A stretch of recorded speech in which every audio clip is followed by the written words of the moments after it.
Chapter 81, Zhang Zai's Scheme. Feng Yinjusher had a clear view of the current situation. Because of his status as a senior advisor of the National Security Bureau, he was very aware of the recent events and the direction of the political situation, and knew that it was an eventful time right now, which was why he persuaded the Qin family's berserkers not to cause trouble. Humph. Count your lives as lucky this time, you won't be so lucky next time. The Qin family's berserkers didn't dare to show disrespect to Feng Yinjusher, so they could only nod their heads, drop a harsh sentence, and retreated with a group of their men. The giant god and other adventurers saw that the Qin family berserkers retreated. While they were relieved in their hearts, they also felt secretly happy. After all, their side was the underprivileged, or for the first time, letting a large consortium of big forces such as the Qin family retreat, they felt that they gained a victory, and their hearts were filled with pride and a sense of accomplishment. Feng Yinjusher suddenly walked up and said to the crowd indifferently, "I know that you guys are doing this because Qin Shao's attitude makes you feel dissatisfied, but you have to know that you guys doing this won't do you any favors. We can't hit the boss and can't leave here, and you guys can't hit the boss as well. We'll all be spending our time here, and that's the lose-lose result. This is the consequence of your impulsiveness. Think about it. Our Qin family is a large consortium. We have all the time and financial resources to consume here, while you are just a bunch of ordinary people. You and we can't afford to consume each other, and the one who will end up regretting it will definitely be you." After saying that, Wind Cloud Dweller retreated back. His words were justified and did make the hearts of the rest of the adventurers sink. Most of them were ordinary people. Hanging out in the magic realm was also for the sake of living, and now they were spending a lot of their time here, with no source of income, and their families were still waiting for money, so it was really not worth it for them to do so. So there were a lot of people who were shaken. They looked towards the bronze door and then at the little food delivery giant that was slowly approaching, and began to consider whether or not to stop Zhang Zai. "Don't worry guys, even if I kill this little giant, I'll still be able to get everyone to fight the boss." Zhang Zai suddenly spoke up. The crowd was stunned after hearing this. They didn't know where Zhang Zai got his confidence. The opposite side of the Qin family's wild young man even laughed loudly and said contemptuously, "Bragging is not taxable. I also dare to say that let all people can fight the boss. Wait for it, wait for a year and a half, surely all of them can fight the boss." Zhang Zai ignored the sneer of the Qin family's berserkers. His longbow had been storing its power for long enough, and seeing that the little food delivery giant had already entered within range, he immediately loosened his fingers, and the arrow bristled and flew out. -511. Rakshasa. The arrow hit the little food delivering giant squarely in the throat. The tray in Tiny's hand barfed down, spilling food all over the floor, while Tiny fell to his knees with a pained look on his face, covering his throat. Just now, Zhang Zai's arrow had struck its fatal part, but it did not kill it. So, the little giant rose to his feet again, turned his head, and ran wildly out of the cavern. Zhang Zai once again came to open his bow and arrow, aiming an arrow at the little giant's back heart. Brush! The arrow accurately hit the little giant in the back of his heart, and, moreover, it pierced through the heart. -872. Rakshasa, blast! The little giant screamed miserably and fell straight to the ground dead. The crowd was in a responsible mood as they watched Zhang Zai shoot the little giant. On the Qin family's side, they were angry and helpless. They had been waiting for hours for this little giant to show up, only to be shot to death by Zhang Zai, and I'm afraid that they would have to wait a long time for that little giant to be refreshed again. As for the adventurers' side, although their hearts were relieved, when they thought about it, they had to wait for a much longer period of time. Their hearts were heavy. The chances of an ordinary person with little power to fight against a powerful capital are too small. Shit! Qin clan berserker cursed hatefully, then coldly glared at Zhang Zai and said viciously, "I'll remember you, Rakshasa." After saying that, he said to Feng Yinjusher, "Elder Gao, now that the little giant is dead, there's no point for us to continue waiting now. Why don't we go offline for the time being and take a rest? I'll leave someone here to watch over the area for us, so if the little giant shows up, they'll notify us in time, and it's not too late for us to come back online, right?" Stormcloud Dweller thought for a moment and nodded as well. He was busy with matters as far as his skills were concerned, and if it wasn't for the sake of returning this favor to the Chen family, he wouldn't have come to such a low-tier demonic domain. It was a waste of time and life. It just so happened that the little giant was also dead, and it was expected that it would take at least 4 or 5 hours to refresh it, which was just the right amount of time to go offline first and get busy with his own business. Therefore, Fengyun Jushi agreed to the suggestion of the Chen clan's berserker, and the Chen clan's berserker left behind 2 of his men, and after giving an explanation, he and the Fengyun Jushi left the place. When the rest of the adventurers saw that Chen clan frenzy and the others had left, they looked at each other in dismay and finally prepared to leave the place as well. "Everyone, I just said that I would let you fight the boss, so wait a bit," Zhang Zhe said to the crowd, but the rest of the adventurers shook their heads. "Forget it, we both know that what you just said was comforting. That's right, that little giant was killed by you. At least we have to wait for 4 or 5 hours before it refreshes out, and by that time, Chen Clan Berserkers group will be back and we still won't be able to hit it." "That's not true. Instead of wasting time here, why don't we hurry up and fight a few monsters, pop a few magic soul orbs, and earn some living expenses? My wife and children at home are still waiting for me to hit the magic soul orb today and sell it for money to go home. I can't spend time here." The group shook their heads and waved their hands as they left the area. In the end, the only people left here were the giant god and Zhang Zhe, as well as the 2 henchmen left behind by Chen Clan Berserker to guard the copper gate. The 2 henchmen, on the other hand, leisurely sat on the sidelines, and the 2 of them chatted idly while staring disdainfully at Zhang Zhe and the others. In these 2 people's opinion, Zhang Zhe and the others were really out of their depth, actually going against the powerful Chen family. Not to mention, when they met the Chen family in the demon region in the future, they would definitely give them a good time if his identity was exposed. He would also be retaliated against by the Chen family in the real world. What a bunch of stupid guys, having enough to eat, they have to mess with the Chen family's mad young man. "Humph, if you don't make a mistake, you won't die. This kind of person fights for a breath of air but puts his little life on the line." The 2 of them looked at Zhang Zhe and the others like they were idiots. The giant god sighed slightly and said to Zhang Zhe, "Brother Rakshasa, can you tell us what you think? Why did you kill that little giant just now?" The irascible Dragon King also said, "Brother Rakshasa, although I admire your actions just now, but I also don't understand why you're doing this and what's in it for us." The rest of them also looked at Zhang Zhe. "Everyone, don't be in a hurry yet." Zhang Zhe smiled as he walked directly to the bronze door, though he directly summoned a monster out. Only a small giant carrying a tray full of food appeared behind Zhang Zhe. "Crap! Isn't that little giant? How come? How stupid of us to forget that the Rakshasa brothers' natural skill is summoning. Haha. I finally understand now, Brother Rakshasa, you're so smart."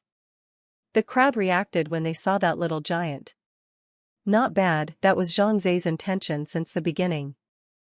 He was going to kill the little giant, and then he could use his summoning spell to call it forth, so that he could always control the little giant to call open the bronze door. But the rest of them didn't know that, especially the likes of Chen Clan Frenzy, who thought it would take a long time for the next little giant to refresh, so they just walked away. Unbeknownst to them, Zhang Zhe was waiting for them to leave. As for the other adventurers, Zhang Zhe also sincerely wanted to help them. When the giant god and the others finished fighting the boss, Zhang Zhe would lend the little giants to those adventurers so that they only needed to wait for an hour for the boss to refresh, and then they could go in and fight the monsters without having to wait for as long as 4 or 5 hours. It was a pity that the adventurers did not trust Zhang Zhe and did not have the patience to wait, leaving in droves. It was their choice, and there was nothing Zhang Zhe could do about it. "Little giant, go and call the brass door open," Zhang Zhe ordered to the little giant. The little giant nodded and immediately walked over to the copper door. It let out a strange cry at the copper door, as if it was a whale's call, full of penetrating power, and it directly passed through the thick copper door into the door. After about a minute or so, only the bronze door slowly opened. The bronze door slowly opened, and although the sound was not loud, it still startled the two henchmen of the Qin family's berserkers, who were nearby. They turned their heads and looked at the copper door that had slowly opened in shock. Both of their mouths couldn't keep up with each other. They simply couldn't imagine how the little food delivery giant that had already been killed by Zhang Zhe before had suddenly reappeared. The two of them had clearly been staring at the entrance of the cave before, and hadn't seen any monsters going in or out at all, so where did this little giant come out from? Just as these two henchmen were in a daze, the giant god and Zhang Zhe and the others were ready to enter inside the bronze door, and had originally said that they would let the giant god and the others go in first, but who knew that the giant god suddenly patted Zhang Ze's shoulder, and said to Zhang Ze, "Rakshasa brothers, this is for you to go in first." Zhang Ze froze for a moment, then he heard the giant god say, "This time, if it wasn't for your haste to kill that little giant and make that Qin clan berserker suffer a dark defeat, a few of us might still be waiting here in misery, so the credit for this time is all yours. Just go in and fight first, and we'll keep watch from the outside." Zhang Ze nodded his head in agreement after thinking about it. There was no need to be melodramatic about this matter. After he finished the fight first, it would soon be the giant god's turn, so there was no need to push and shove here. Seizing the moment was the proper thing to do, so Zhang Ze immediately took the grumpy dragon king and also Lu Yueying, and the three of them walked inside the copper door together, and when they did, the copper door slowly closed.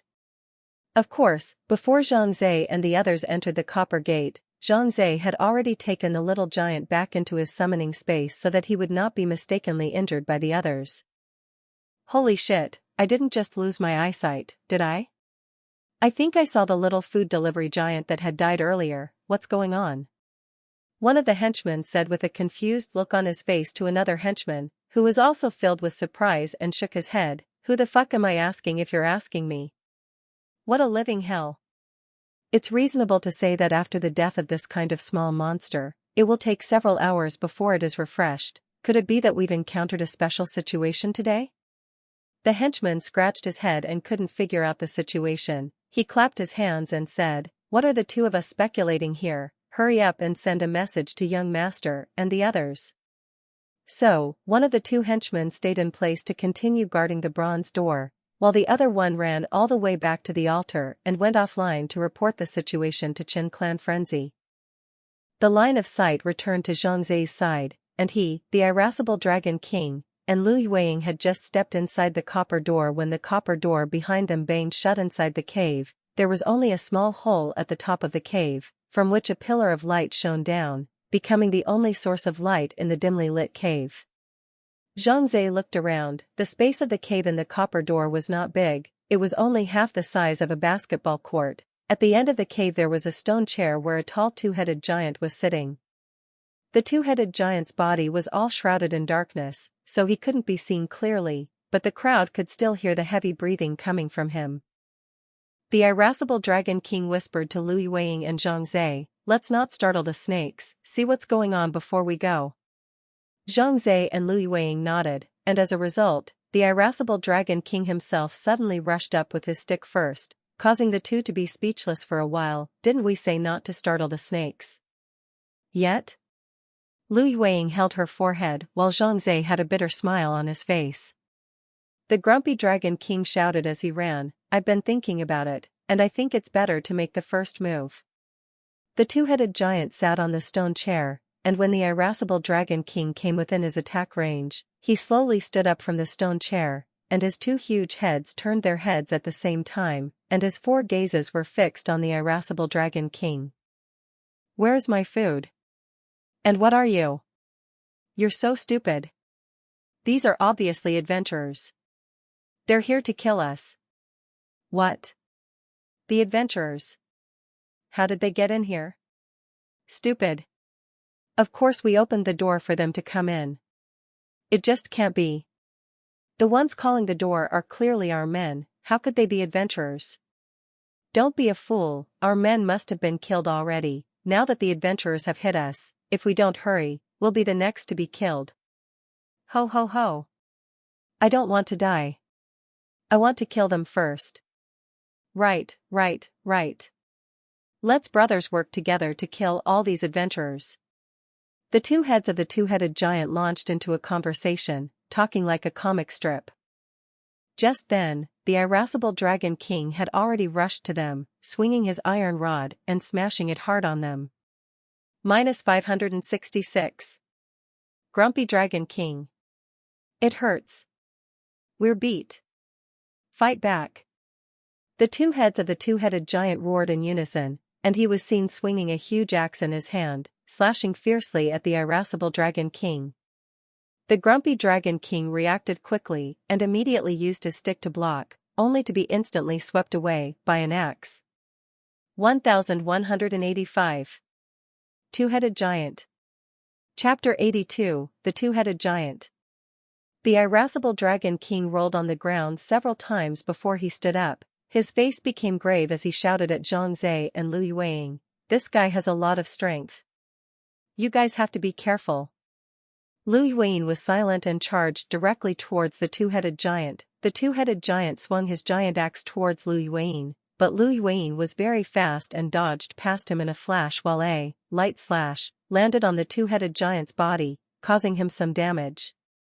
However, Lu Yueing's attack move had just ended, and before she could escape the two-headed giant's attack range, she was grabbed by one of the two-headed giant's giant hands and grabbed her arm at once. "Go to hell! Go to hell!" The two-headed giant roared in rage. Lu Yueing's natural skill had caused him a lot of damage, and the pain made him even more furious. Only to see that he grabbed Lu Yueing's arm, wheeled her into midair, and then dropped her hard on the ground, and that wasn't all, he wheeled Lu Yueing up again, and then kept on dropping her to the ground all around. Lu Yueing was dropped and her blood level plummeted. Even worse, she now had no resistance left, and couldn't even break free. The irascible Dragon King wanted to rush over to save Lu Yueing, only to have the two-headed giant, using Lu Yueing as a weapon, directly smashing on the irascible Dragon King, sending others flying out. Zhang Zhe frowned as he immediately drew his longbow, aiming at one of the two-headed giant's heads, and began to build up his strength. At the same time, Zhang Zhe summoned all of his summoned monsters. Now it was a critical moment to fight the boss. He could not save his strength anymore, and there were no outsiders around, so Zhang Zhe summoned all of his major bosses from his bottom of the box to help him deal with the two-headed giant. +116. Tide Razor. +121. Tide Razor. +124. Tide Razor. +133. Tide Razor. The four mermaid milkmaids kept waving their arms to restore the blood of the irascible Dragon King and Lu Yueing, which allowed the two to keep their blood levels stable at around 50%. Especially Lu Yueing. By the two-headed giant a violent slam, the blood dropped fast. Even if Lu Yueing this body equipment is very good, plus her own strength is also very strong, which is barely maintained. Otherwise, by such a slam, the ordinary adventurer would have hung up. Seeing that his longbow had reached the limit of its stored power, Zhang Zhe immediately loosened his fingers, and the arrow instantly flew out like a ray of black light, instantly nailing the forehead of one of the two-headed giant's heads. Damage value. Ah. That hurts. Who was it? Who shot my brother? The head that had been shot in the forehead let out a scream. It was his lethal vitals, so the damage inflicted was substantial, but not fatal after all. The two-headed giant was the final boss of this layer, and its strength was so formidable that it could not be killed by a single arrow from Zhang Zhe. As soon as the two-headed giant pulled out the arrow from his forehead, blood splattered all over the ground as he threw his head of gaze towards Zhang Zhe in the distance, letting out a sky-shattering roar in anger. "That's you. That's him. Kill you." The two heads spoke in unison, both wanting to cause Zhang Zhe's death, but Zhang Zhe's face was calm. He saw that Lu Yueing had already escaped safely, and was saved to the side by the irascible Dragon King. It seemed that this attack of his just now had produced some effect. At least it had saved Lu Yueing. Lu Yueing retreated to the side. A lot of the equipment on her body was already on the verge of collapsing. If she was slammed a few more times by the two-headed giant, I'm afraid that her entire body's equipment would be shattered, and if she continued to be slammed, it would be very easy for her to be slammed to death herself. "Rakshasa, be careful." Lu Yueing looked at Zhang Zhe with worry and shouted nervously. Lu Yueing, a person who was usually silent and seldom expressed her feelings, Even when it came to a life-and-death situation, she faced it calmly. However, when she saw the two-headed giant dragging its giant axe and charging towards Zhang Zhe, her heart instantly rose to her throat, worrying about Zhang Zhe's safety to the extreme. The grumpy Dragon King on the side also had a tense look on his face as he said to Lu Yueying, "You recuperate here, I'm going to help the Rakshasa brothers." Lu Yueying gritted her teeth and also stood up, making sure to go with the grumpy Dragon King, and the grumpy Dragon King didn't say much, so the two of them flanked up from the back, ready to sneak up on the two-headed giant and take the pressure off of Zhang Zhe.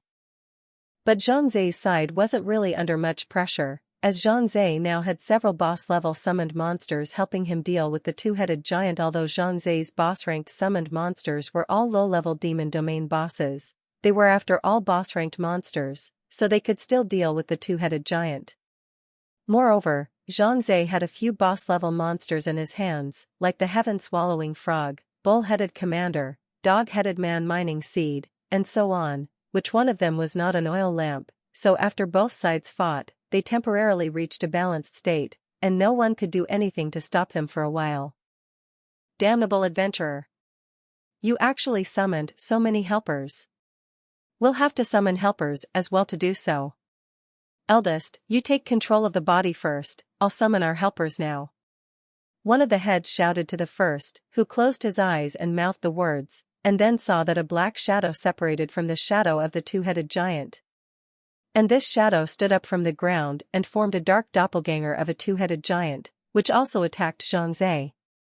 I didn't realize that this two-headed giant could use magic attacks.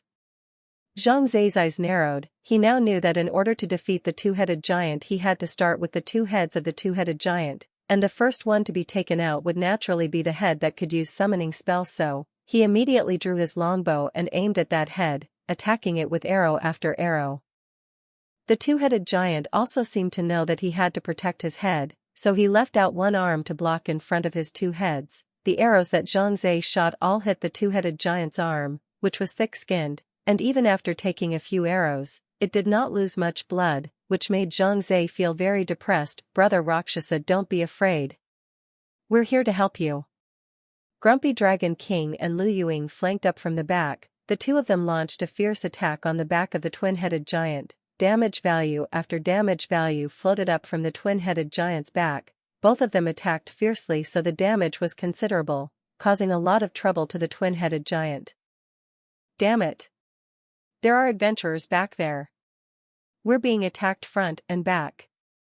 The two-headed giant roared angrily as he immediately summoned back that shadow doppelganger from before and told it to deal with the irascible Dragon King as well as Lu Yueying to reduce the pressure on his side. The two-headed giant's shadow doppelganger's strength wasn't weak, it was the same as the two-headed giant except that it had less blood of its own, attacking just as fiercely and at just as fast a speed. The irascible Dragon King and Lu Yueying were beaten back by this darkness doppelganger, but fortunately, the two of them worked well together, and finally managed to finish this shadow doppelganger off after some fighting. Almost. This guy is so hard to beat. The grumpy Dragon King gasped for air. He felt really tired. After all, they had been fighting the two-headed giants continuously for more than an hour. It is important to realize that the level of realism felt by adventurers in the magic realm is very high. Pain, fatigue, hunger, and even urination and defecation can be felt, requiring the adventurer to make different judgments for different situations. Prolonged combat will naturally lead to fatigue, and entering the magic realm to fight monsters without a proper meal will make you hungry after a long time. All these different feelings are so immersive to the adventurers that they never feel like this is a game, but rather that this is a different world, a world that actually exists. Lu Yueying wiped the sweat from her forehead and took out a bottle of blood-replenishing potion and drank it. Waiting for her blood level to recover to around 80%, she charged up again. The irascible Dragon King naturally wouldn't be left behind. He also followed closely behind and once again attacked the back of the two-headed giant with Lu Yueying. At this moment, Zhang Zhe's boss-level summoned monsters died 2 times, and the Minotaur commander was completely destroyed, which couldn't be helped. After all, the Minotaur commander's strength was too much different compared to the two-headed giant, and he was the weakest among the melee-type monsters, with a low blood and defense rate, so it wasn't surprising to be the first one to be killed. Zhang Ze was not distressed by the death of the Minotaur commander. This level of monsters, he could get a lot of them casually now. For the current Zhang Ze, he needed powerful boss monsters, the ordinary level ones he could not look at now. After all, the monsters he had to deal with were also getting stronger and stronger, so if the monsters he summoned were weak, how was he going to fight those powerful monsters? How would it help him fight his way through? That was why Zhang Ze was also constantly raising his requirements to feed his summoned monster team with more powerful blood. Right now, this two-headed giant had become Zhang Ze's latest target, and he very much hoped to be able to recruit this two-headed giant under his banner, so he could imagine that when he led the two-headed giant to fight monsters or PK, it would definitely be very powerful.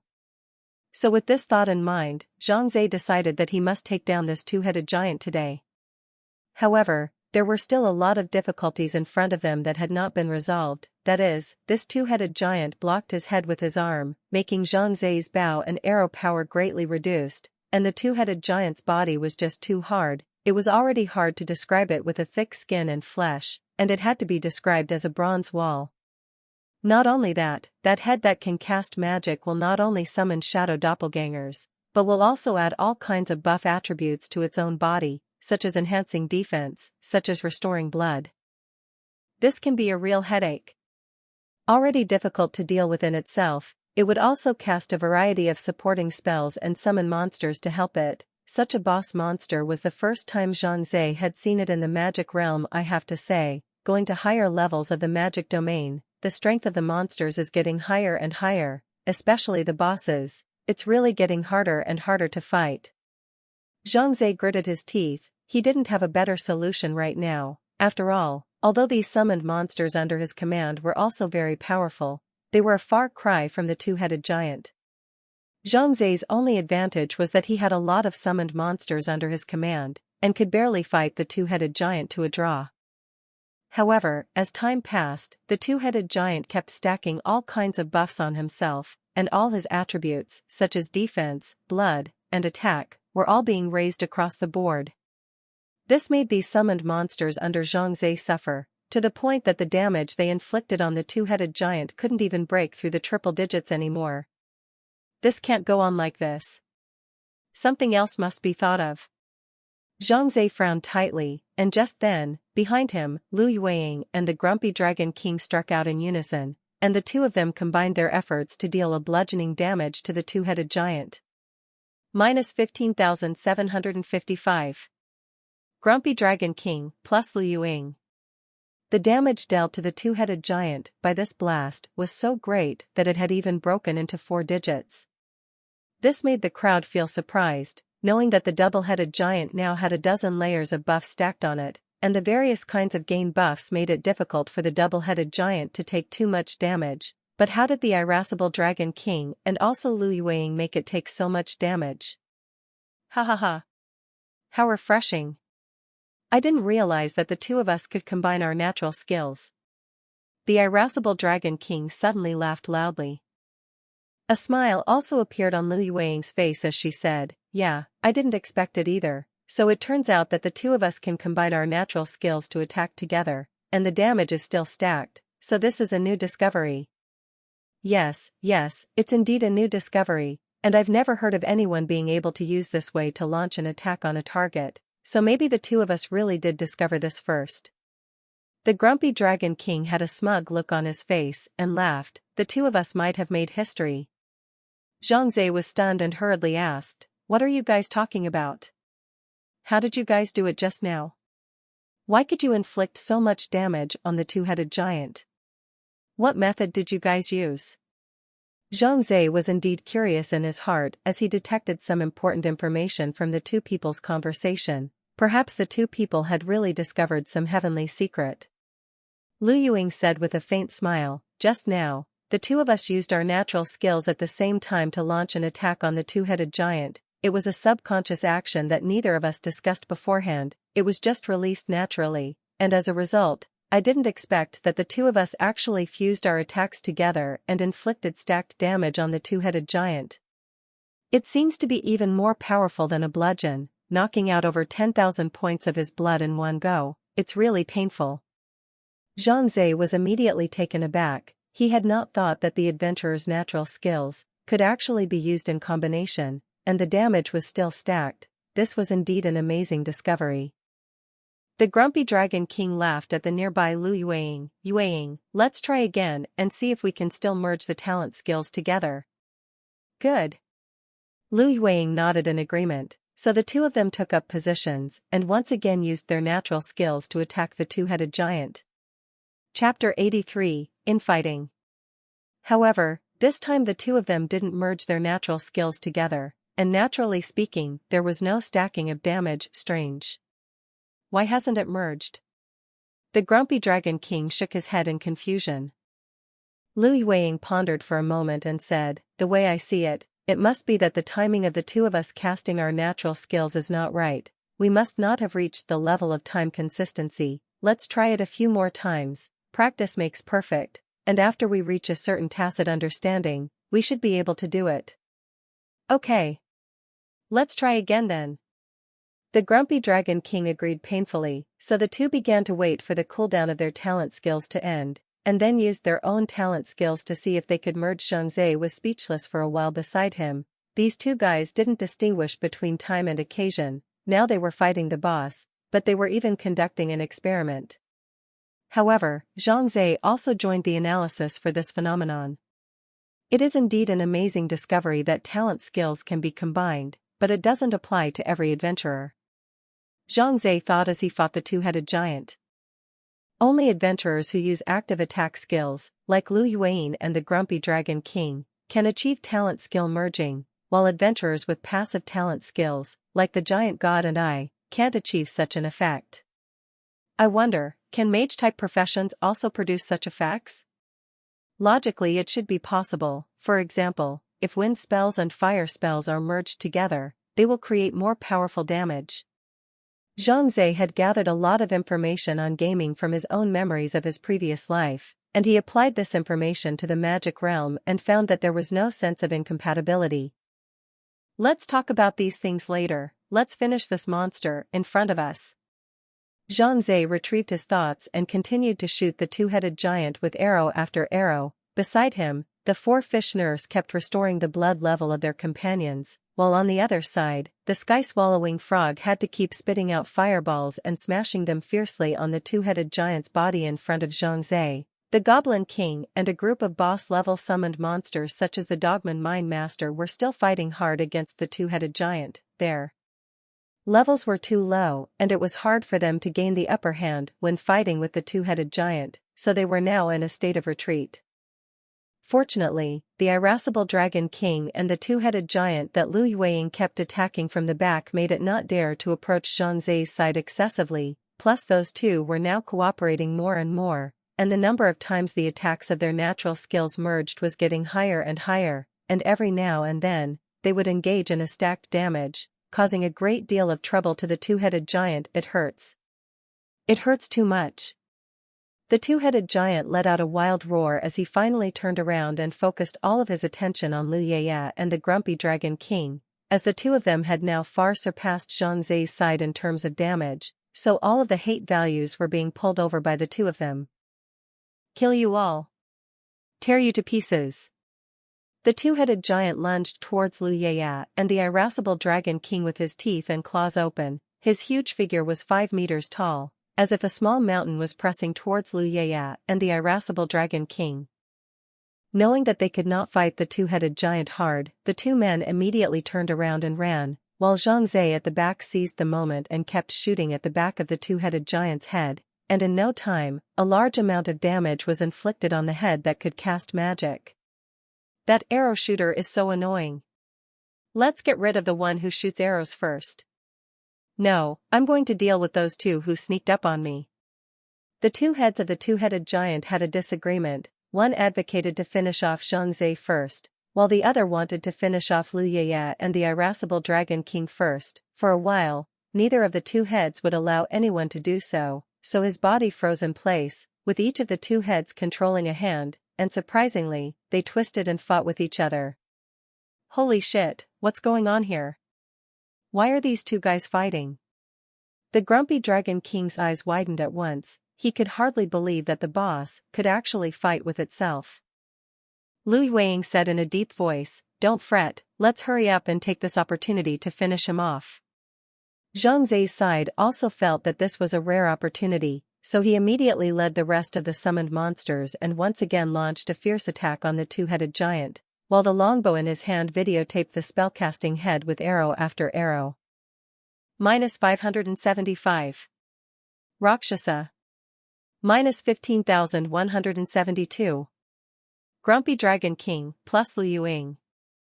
In this wave of attacks, Zhang Zai, Grumpy Dragon King and Lu Yueying all exerted their full strength, especially Grumpy Dragon King and Lu Yueying. The tacit understanding between the two reached its peak, as each talent skill attack merged together and stacked to deal a large amount of damage, quickly reducing the two-headed giant's blood level to a mere one-third. On the other hand, Zhang Zai led his own team of summoned monsters to launch a fierce attack on the two-headed giant as well, and damage value after damage value floated up from the two-headed giant's body, causing him to wail and scream. Stop fighting, the two of us are going to be killed by these adventurers if we fight. It's not like I initiated the provocation, you hit me first. Let's put these things aside for now. After killing these adventurers, the two of us will sit down and slowly theorize. Alright, let's settle these adventurers first, and then we'll evaluate the reasoning and see who's right and who's wrong. It seems that the relationship between these two giants is usually quite tense, and conflicts occur from time to time. Thinking about it is also very normal. Two heads are equivalent to two people, and two people sharing a body will definitely erupt in all kinds of conflicts, but they can't separate. So they have no choice but to accept the reality and end up compromising with each other to ensure that they can live together. Facing the invasion of foreign enemies, the two heads of the two-headed giant eventually reached a unanimous agreement and began to launch a counterattack against Zhang Zai, the irascible Dragon King, and Lu Yueying. Everyone be careful.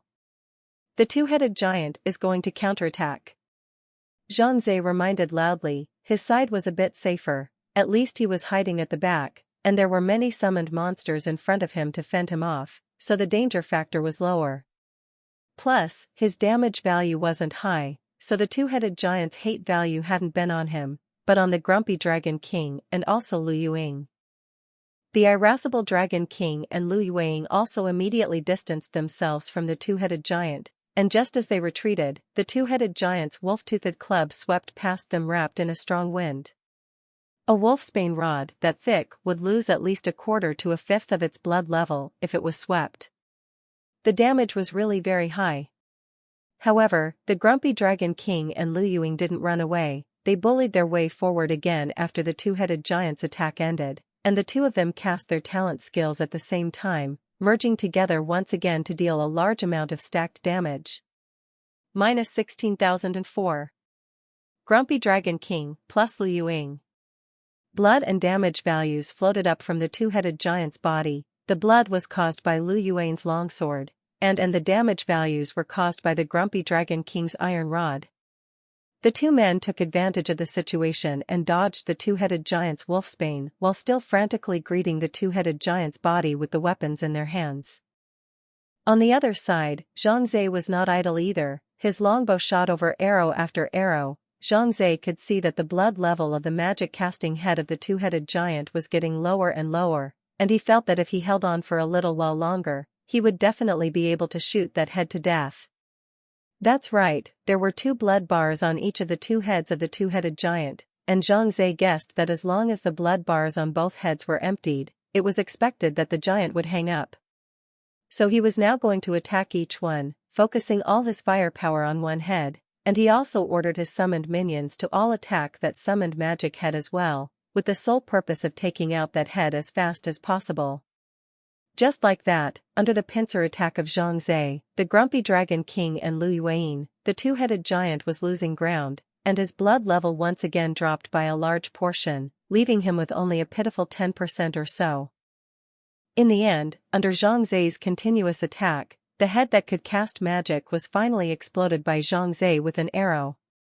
Red and white things sprayed all over the place, and the head next to him still didn't know, still wowed and screamed trying to talk to his brother, but the result was that after half a day of talking but not seeing a response, he turned his head in confusion, and he saw that his own brother's head had already burst open. "Ah! Brother! What happened to you, my brother?" Apparently, this head that couldn't do magic was so low in intelligence that he hadn't realized that his other head was dead, and the other side of his body was paralyzed by the death of that head. With a rumbling sound, the two-headed giant fell on his back. It wasn't that he wanted to fall, but because half of his body had become completely uncontrollable, and it was hard to control his body with only 1 foot and 1 hand, so he fell to the ground with a loud bang, and he couldn't even climb up if he wanted to kill him while he's sick. The irascible Dragon King shouted and immediately rushed up with Lu Yueying to launch a fierce attack on the two-headed giant. On the other side, Zhang also kept using his arrows to shoot the other head, while shouting to the grumpy Dragon King and Lu Yueying, "Don't kill him, you two, leave the last drop of blood for me to finish him off." "Why?" The grumpy Dragon King was confused, not knowing why Zhang was doing this. On the side, Lu Yueying pulled the irascible Dragon King to stop him from continuing his attack and said, "Have you forgotten? Rakshasa can use summoning spells. As long as it's a monster he kills he can summon it. We have to leave this two-headed giant for Rakshasa to kill so he can summon this two-headed giant. So that's what it's like. I should have said so earlier." The grumpy Dragon King understood at once. If it was someone else who said that to him, he would definitely be reluctant. Why should he leave the monster's last kill to someone else? But now that it was Zhang talking to him like this, he was willing to do so 100 times from the bottom of his heart. Thus, with only a few hundred drops of blood left in the two-headed giant, both the grumpy Dragon King and Lu Yueying retreated to the side, leaving it to Zhang. Zhang directly walked up, drew his longbow, and aimed at the only remaining head of the two-headed giant, and with a frantic shot, he finally blew up this head as well. "Congratulations! Killed the Tier 7 boss two-headed giant." A beeping sound appeared in Zhang's ears, and the grumpy Dragon King, who was a teammate, as well as Lu Yueying also heard the sound, and the three of them revealed heartfelt smiles. "It's so cool. We finally won. This battle is the most refreshing one I've ever experienced." The grumpy Dragon King laughed out loud. In fact, every time he experienced a battle, it was very refreshing, only because in this battle, the number of people involved was too small, only him, Lu Yeye and Zhang, and he had put in much more effort than before, so it felt very refreshing. A smile also appeared on Lu Yueying's face, but her eyes looked towards Zhang, and those bright eyes contained a hint of a strange color. Zhang collected the items dropped on the ground one by one. He looked at it. The two-headed giant had exploded a lot of things. Among them, there were 10 high-level magic soul orbs, 39 intermediate magic soul orbs, and 66 low-level magic soul orbs, in addition to some blood restoration potions, randomized scrolls, and other props. However, what interested Zhang the most was when he realized that the two-headed giant had actually exploded 2 pieces of equipment. A piece of equipment and a thin sword, which was extremely similar to the Western sword used by Lu Yueying. However, the quality was very high and it was a grade.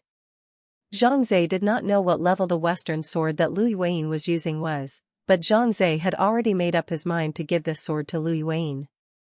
The other piece of equipment was an armor. This armor was made of bronze. It was a bit lighter than plate armor, and Zhang felt that it was very suitable for the grumpy Dragon King to use, as he had heard the grumpy Dragon King mention once before that he did not have any suitable armor to wear. And it just so happened that this armor would be given to him. Zhang gave into 2 pieces of equipment to Lu Yueying and Grumpy Dragon King.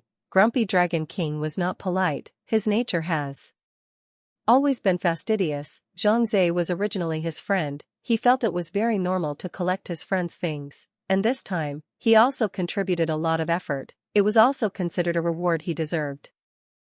Lu Yueying wanted to excuse herself, but when she saw the thin sword, her eyes instantly couldn't leave it. The weapon she was using in her hand right now was just an ordinary B-grade weapon, and it wasn't of a high grade. It was still given to her by her 6th uncle, Raging Kill Wind Chaser. After all these battles, the weapon was also scarred and on the verge of collapse as there was no place to repair it.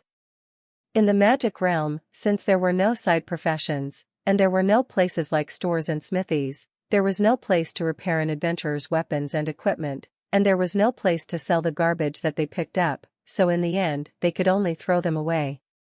However, I heard that in the 20th level of the magic domain, one would randomly come across a wandering blacksmith who would help adventurers repair their weapons and equipment as long as he was given a certain amount of items. However, Zhang Zhe and the others had only reached the 7th floor now, and were still too far away from the 20th floor, so Lu Yueyin had been worried about whether or not her weapon could still last that long. It was important to realize that whether an adventurer was strong or not had a lot to do with his weapon, and in addition to the performance of the weapon, it also had a lot to do with how well the adventurer fit with the self-protection weapon. Chapter 84, The Bad Guy Gets Old. When a weapon is used well, the adventurer can utilize the full power of the weapon, and this is the degree of fit. If the fit decreases with a different weapon, then the adventurer will need to spend a lot of time and effort rebonding with that weapon to improve their fit with it. Although the western sword used in Lu Yueying's hand was not of a high grade, it had accompanied Lu Yueying for more than a year and was considered a close companion of hers, so Lu Yueying had always cherished this western sword. On the one hand, it was because good western swords were too rare nowadays, and the prices of the weapons on the trading platform were either too expensive or their attributes were too trashy for Lu Yueying to fall for. And now, Zhang Zhe suddenly gave her a fine sword, which was not a western sword, but it was all a fast attacking type of weapon, and she had seen the attributes, and the attacking power was very good in all aspects, so it made Lu Yueying very moved. Zhang Zhe had long seen what was on Lu Yueying's mind, so he directly traded the sword to Lu Yueying, then said with a smile, "Don't hesitate anymore, this sword is yours. None of the rest of us can use it, only you can, so the owner of this sword is none other than you." But Lu Yueying hesitated for a moment, and when she saw Zhang Zhe's encouraging eyes, she finally took the thin sword and said softly with her mouth, "Thank you." "What are you thanking me for? This is what you deserve." The victory in this battle was obtained by the three of us working together. Everyone has put in hard work, so everyone should be rewarded. Zhang Zhe said with a smile. Zhang Zhe had wanted to share the other demonic soul orbs with the Grumpy Dragon King and Lu Yueying as well, but they were rejected by the two of them. According to the Grumpy Dragon King's words, "You gave both of us your weaponry, so keep the rest of the stuff here for yourself." Zhang Zhe laughed and didn't make any pretense, "So don't put all these things away." Afterwards, the three of them passed through the stone door and entered the 8th level of the demonic domain. The 8th level of the demon domain looked different from the previous one again, appearing in front of Zhang Zhe and Lu Yueying. The Grumpy Dragon King was a vast prairie. This prairie was rich in water and grass and was endless, coupled with the drifting blue sky and white clouds. The scenery was very pleasant. "It's so beautiful here," Lu Yueying said from the bottom of her heart. The Grumpy Dragon King also nodded his head in agreement and said, "This is the most beautiful grassland scenery I have ever seen. I remember that Dad once said that before the appearance of the magic cave monsters, our old home was in the grassland, and Dad was still herding cows and sheep on the grassland when he was a child, but it is a pity that the grassland has now fallen." Zhang Zhe also recalled his previous life. He saw the Hulembire Prairie, and this grassland in front of him compared to the Hulembire Prairie seems a little small. While the three were enjoying the beautiful grassland scenery, they saw a large figure appear in the distance, and at first glance, it looked as if it was a lot of cavalry riding in a gallop, but upon closer inspection, the three realized that it was no cavalry, but a group of centaur warriors. These centaur warriors wore leather armor, some with longbows in their hands, others with lances in their hands, marching across the grasslands with a neat stride. They were also in neat formation, keeping a rectangular formation at all times, numbering at least 300. Seeing such a battle of centaur cavalry, the adventurers have to avoid. No one dares to fight with such a large group of centaurs. That is like looking for death. "So many centaur cavalry," the Grumpy Dragon King said in surprise, "and by the looks of it, it's as if it's an army. Hundreds of monsters gathered together. How rare. How can we fight this?" As soon as the Grumpy Dragon King's words left his mouth, someone beside him suddenly said, "One person definitely can't fight this. At least a team of a few hundred people should act together in order to destroy this cavalry." The three of them turned their heads to look, only to see an old man standing next to them. This old man is wearing a red mage robe, holding a codex in his hand. The name of the magic domain is called the Old Undead. This name is taken. Zhang Zhe looked speechless for a while. The Old Undead turned his head to look at Zhang Zhe and the others, and said indifferently, "You three are adventurers who have just entered this level, am I right? Do you want to join my team? There are still a few dozen more to go before our team reaches 1,000 in number, and then we can act in unison to eliminate this cavalry team." The Grumpy Dragon King was just about to open his mouth to speak when Zhang Zhe opened his mouth before him. "Old sir, are there any requirements for joining your team?"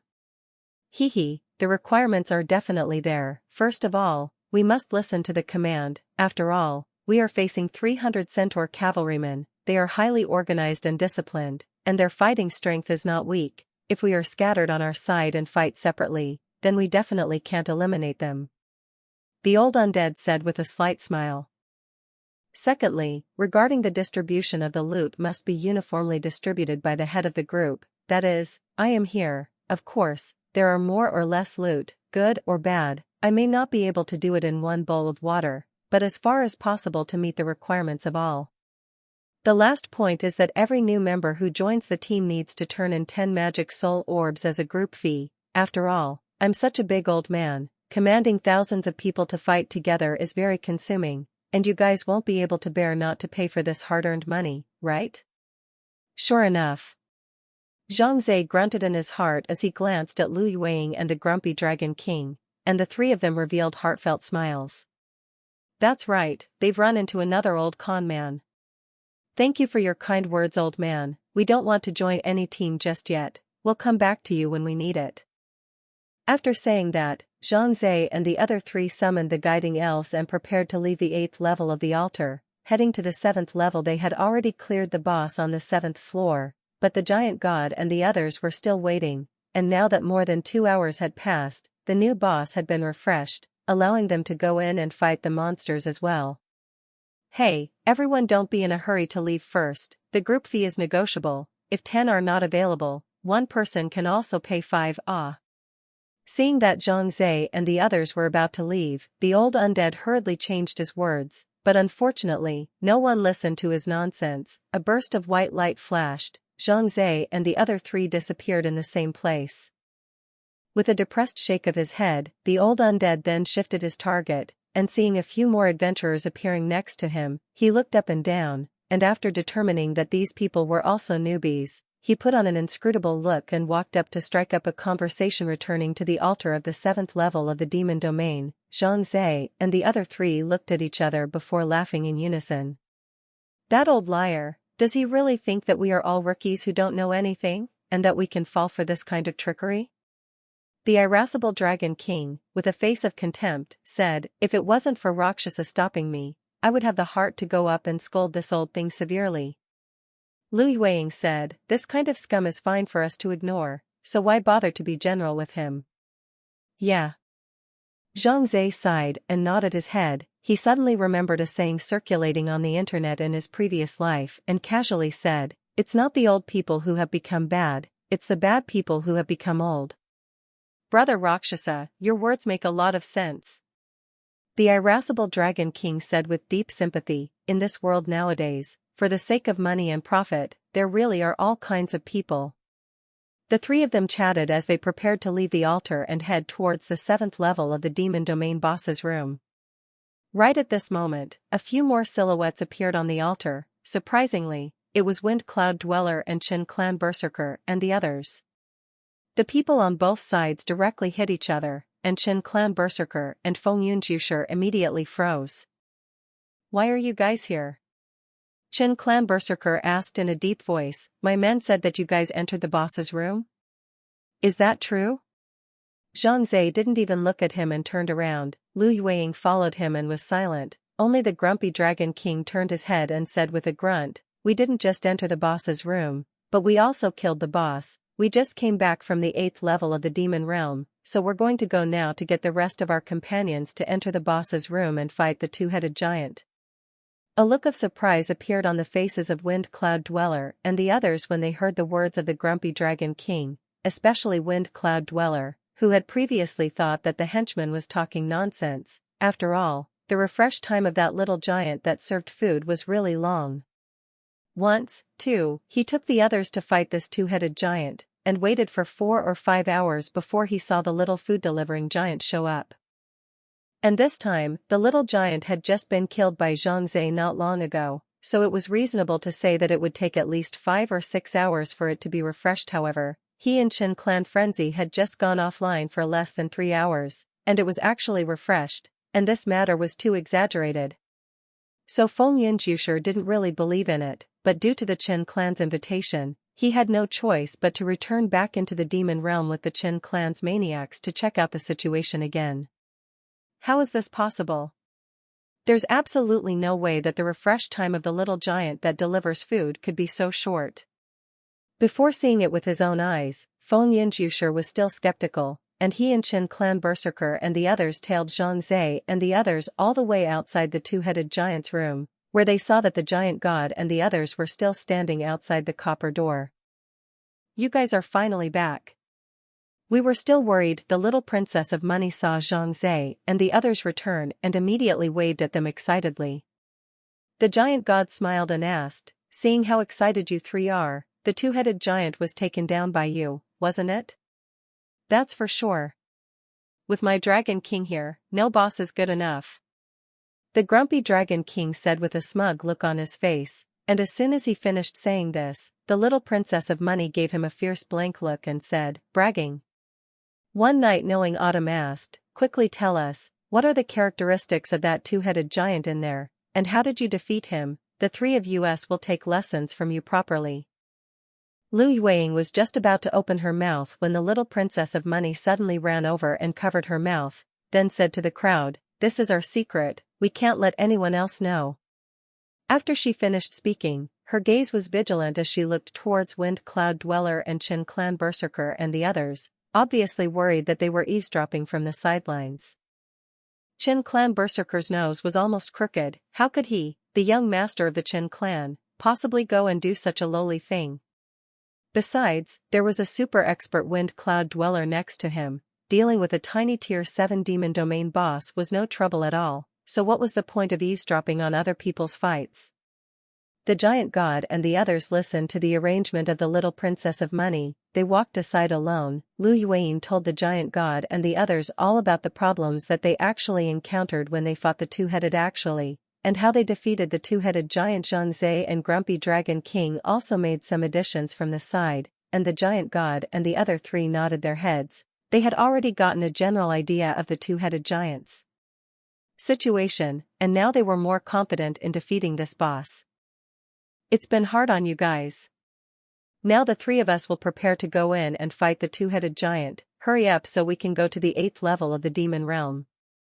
The giant god said to Zhang Zhe, "Brother Rakshasa, now you summon that little giant who delivers food, and ask him to call the bronze door open for us so that we can go in." Zhang Zhe nodded, and then a group of people arrived in front of the bronze door, and their actions also attracted the attention of Qin Clan's Berserker and Feng Yunjushi and the others. "Young master, it's that archer called Rakshasa. The little giant that was delivering the food seems to have been summoned by him." The henchman from before pointed at Zhang Zhe and said to the Qin family Berserker.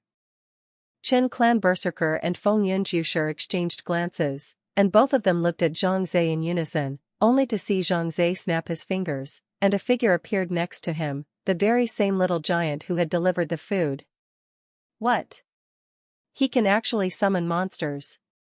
Feng Yunjushi was taken aback. Next to him, Qin Clan Frenzy also revealed a surprised look, but he didn't think there was anything remarkable about being able to summon monsters. Instead, he said disdainfully, "I said, why did this guy want to kill that little giant? It turns out that he can summon it. It's nothing remarkable." "Nothing great?" Wind Cloud Dweller squinted at the Qin family's berserkers and shook his head. "Young Chen, don't underestimate this adventurer called Rakshasa. The summoning technique he uses is not an ordinary summoning technique.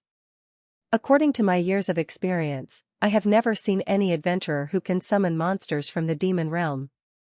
Qin Clan Frenzy froze for a moment. He noticed that Feng Yunjushi's face was very grave, his heart sank, and he hurriedly asked, "Elder Gao, do you mean that this summoning technique is very powerful?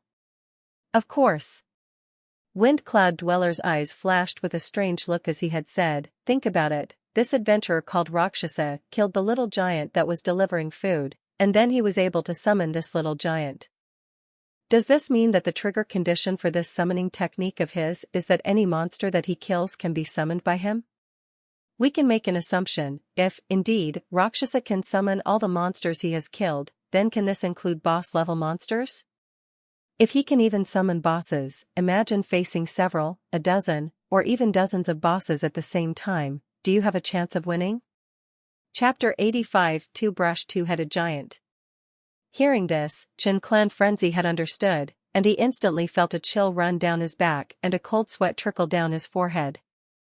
Yes, any of the boss-level monsters in the magic realm were not easy to deal with. If this guy called Rakshasa summoned a group of boss-level monsters to fight, I'm afraid that even a team of masters wouldn't be able to get any cheaper, not to mention a single adventurer. Elder Gao, then what you mean by this, wouldn't that guy Rakshasa be invincible? The Chen family's berserker felt his throat dry up, in his eyes, the image of Rakshasa became taller all of a sudden, as if a high mountain stood in front of him, making him unattainable. Wind Cloud Dweller didn't say anything, but the serious expression on his face already said it all. On the other side, Zhang Zhe ordered the little giant to call open the bronze door, and then watched the giant god and the other three enter the bronze door, after which it slowly closed, and Zhang Zhe and the other three stayed outside to wait for the news of the giant god's three. Elder Gao, what should we do? Chen Clan Berserker asked Feng Yunjusher in a low voice. The Wind Cloud Dweller's eyes rolled for a moment and suddenly walked over to Zhang Zhe and the others. When he arrived in front of Zhang Zhe, the Wind Cloud Dweller had an amiable smile on his face and said, "This little Rakshasa brother, just now I saw you summon the little giant that delivers the food. This talent skill of yours is very interesting. Dare I ask what level is it, A rank or S rank?"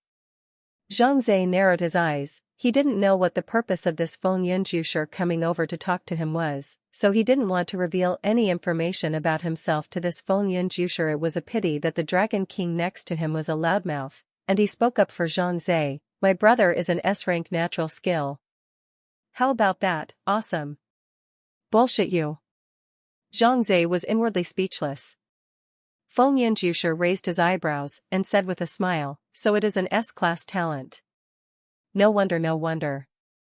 Brother Rakshasa, old man has some relations in the State Security Bureau. A talent like you is exactly what the country needs. Are you interested in joining the State Security Bureau?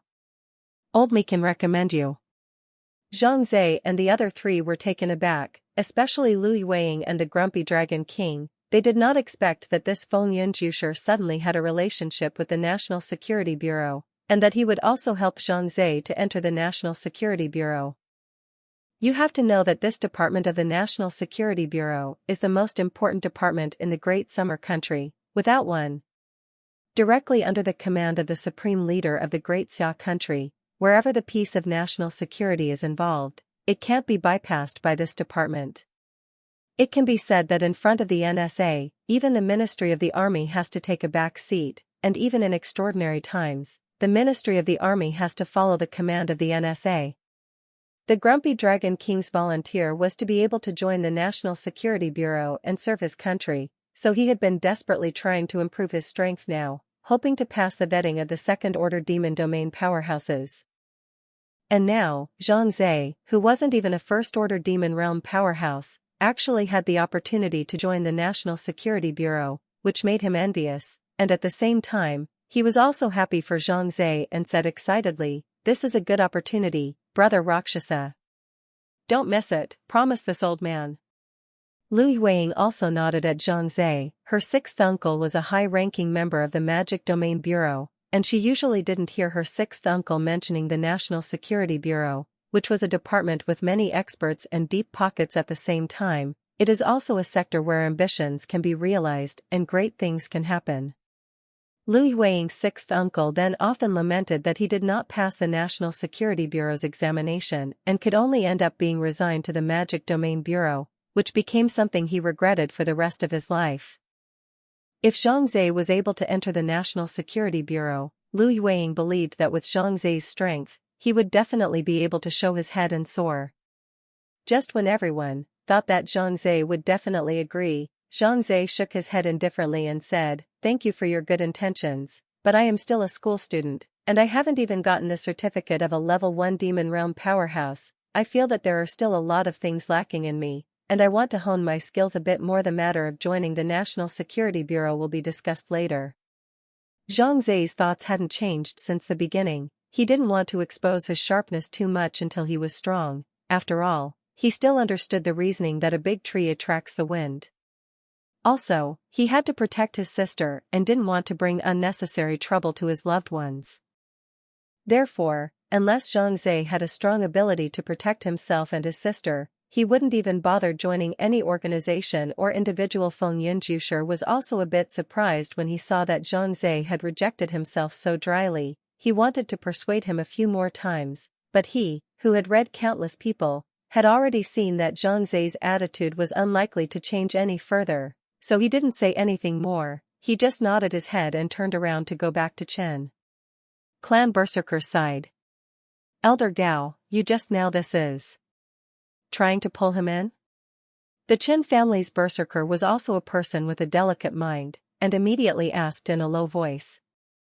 "Not bad, this Rakshasa's natural skill is extremely powerful. If we pull him to our side, it will be very beneficial to us." Wind Cloud Dweller sighed slightly and shook his head. "It's just a pity that this person's city is extremely deep and meticulous. It seems that he has already recognized my intentions, so he cleanly refused." "What should we do then?" Chen Clan Berserker pursued, and after Wind Cloud Dweller's explanation just now, he also felt that an adventurer like Zhang Zhe, who possessed great potential, should indeed be pulled under the banner. Feng Yunjushi looked at Zhang Zhe's back from afar and slowly said, "Let's see before we say. If in the future he changes his mind and is willing to join our side, then so be it. If he joins Old Man Dongfeng's banner, then there is no other way to say it, we have to get rid of him.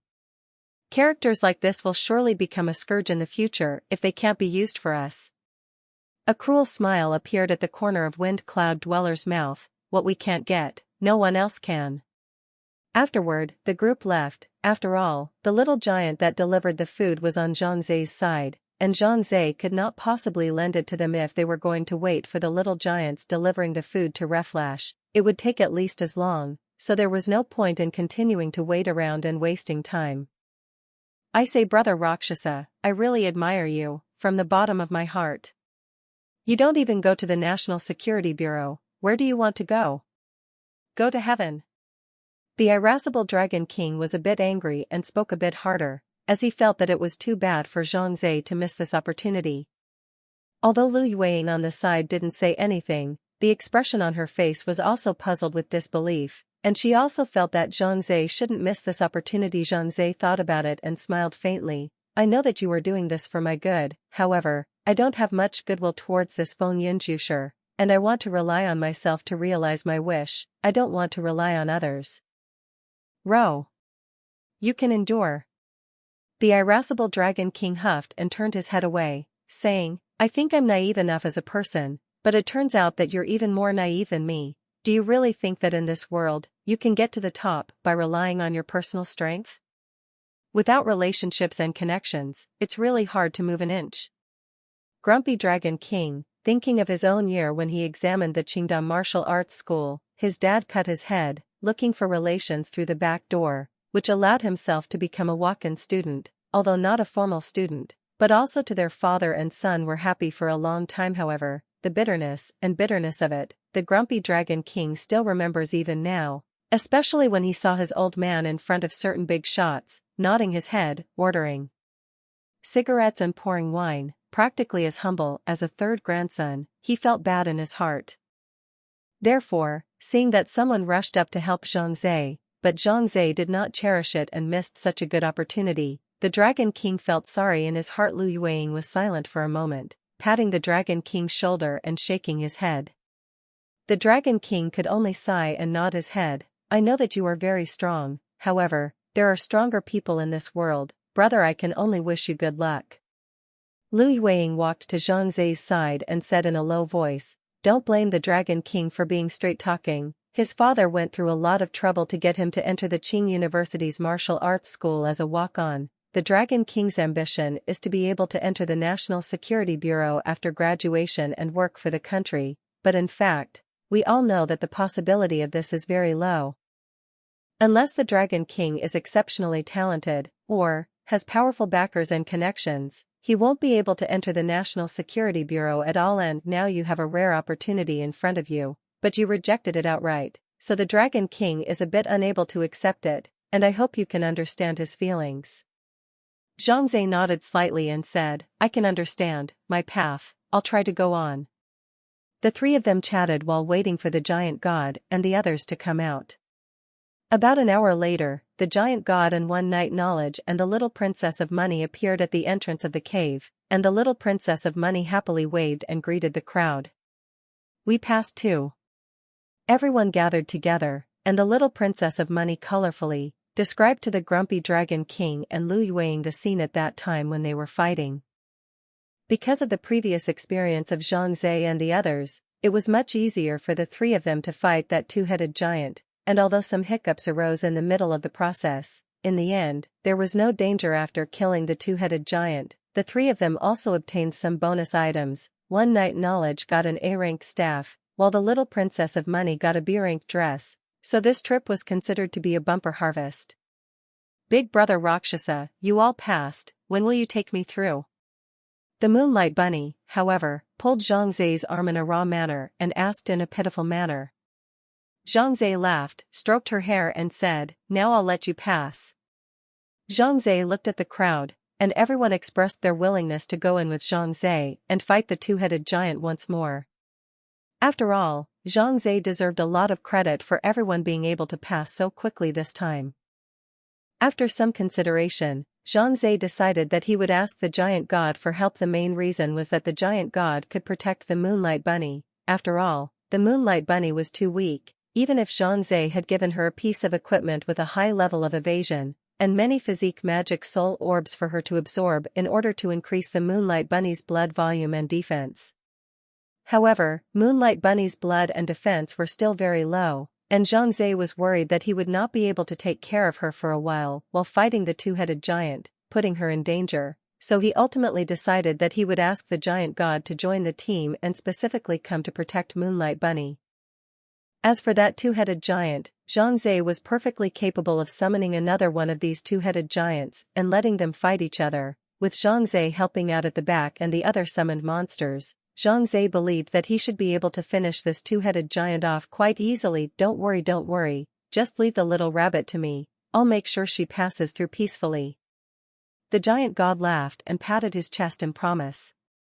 Of course, he knew that Zhang Zhe's choice of him meant for him to protect the Moonlight Bunny, so he agreed without hesitation at that moment. You three, take more care. A few of us will go wait for you at the 8th layer of the demonic domain first.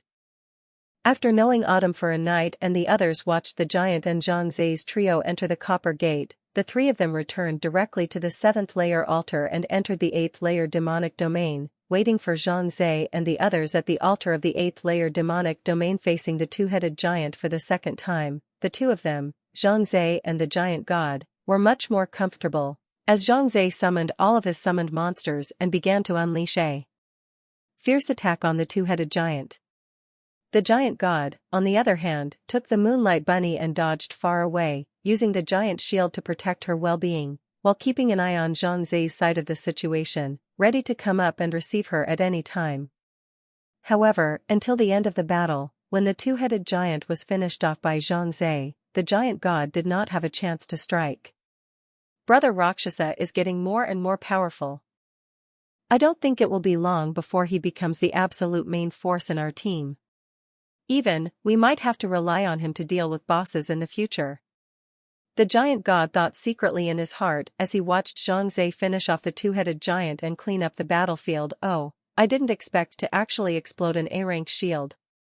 As Zhang Zhe cleaned up the battlefield, he realized that he had an extra shield in his backpack with pretty good attributes, and he immediately gave it to the giant god. The giant god's shield was bought from the trading platform before, although it was also A-ranked. Its attributes were not as good as the one in Zhang Zhe's hand. Nevertheless, it had cost the giant god several $1,000,000. Since Brother Rakshasa wants to give it to me, then I'm not polite. The giant god smiled and accepted the deal. After all, his duty was to protect everyone's safety. As a tank, the importance of a shield was self-evident. Having a good shield would not only ensure that he himself could survive the onslaught of monsters, but also ensure the stability of the team. After all, if the tank doesn't go down, the team doesn't go down. The Moonlight Bunny had obtained the key, and she entered the 8th layer of the demon domain with Zhang Zhe and the giant god with great gusto. The little girl was excited in her heart, knowing that she was one step closer to the 30th layer of the demon domain, and one step closer to her father. And it was all thanks to Zhang Zhe. One night Jiqiu and Lu Yueying and the others were waiting for the giant god and Zhang Zhe and the other three, and when they saw them appear, they all gathered around. "You two are too powerful." It only took less than 30 minutes to finish off the two-headed giant. One night Knowing Autumn said with an appreciative face, "We had fought for an hour and a half before, and it was still the three of us." Chapter 86, Charity Reception. The grumpy Dragon King next to him chimed in, "We fought for almost 2 hours then."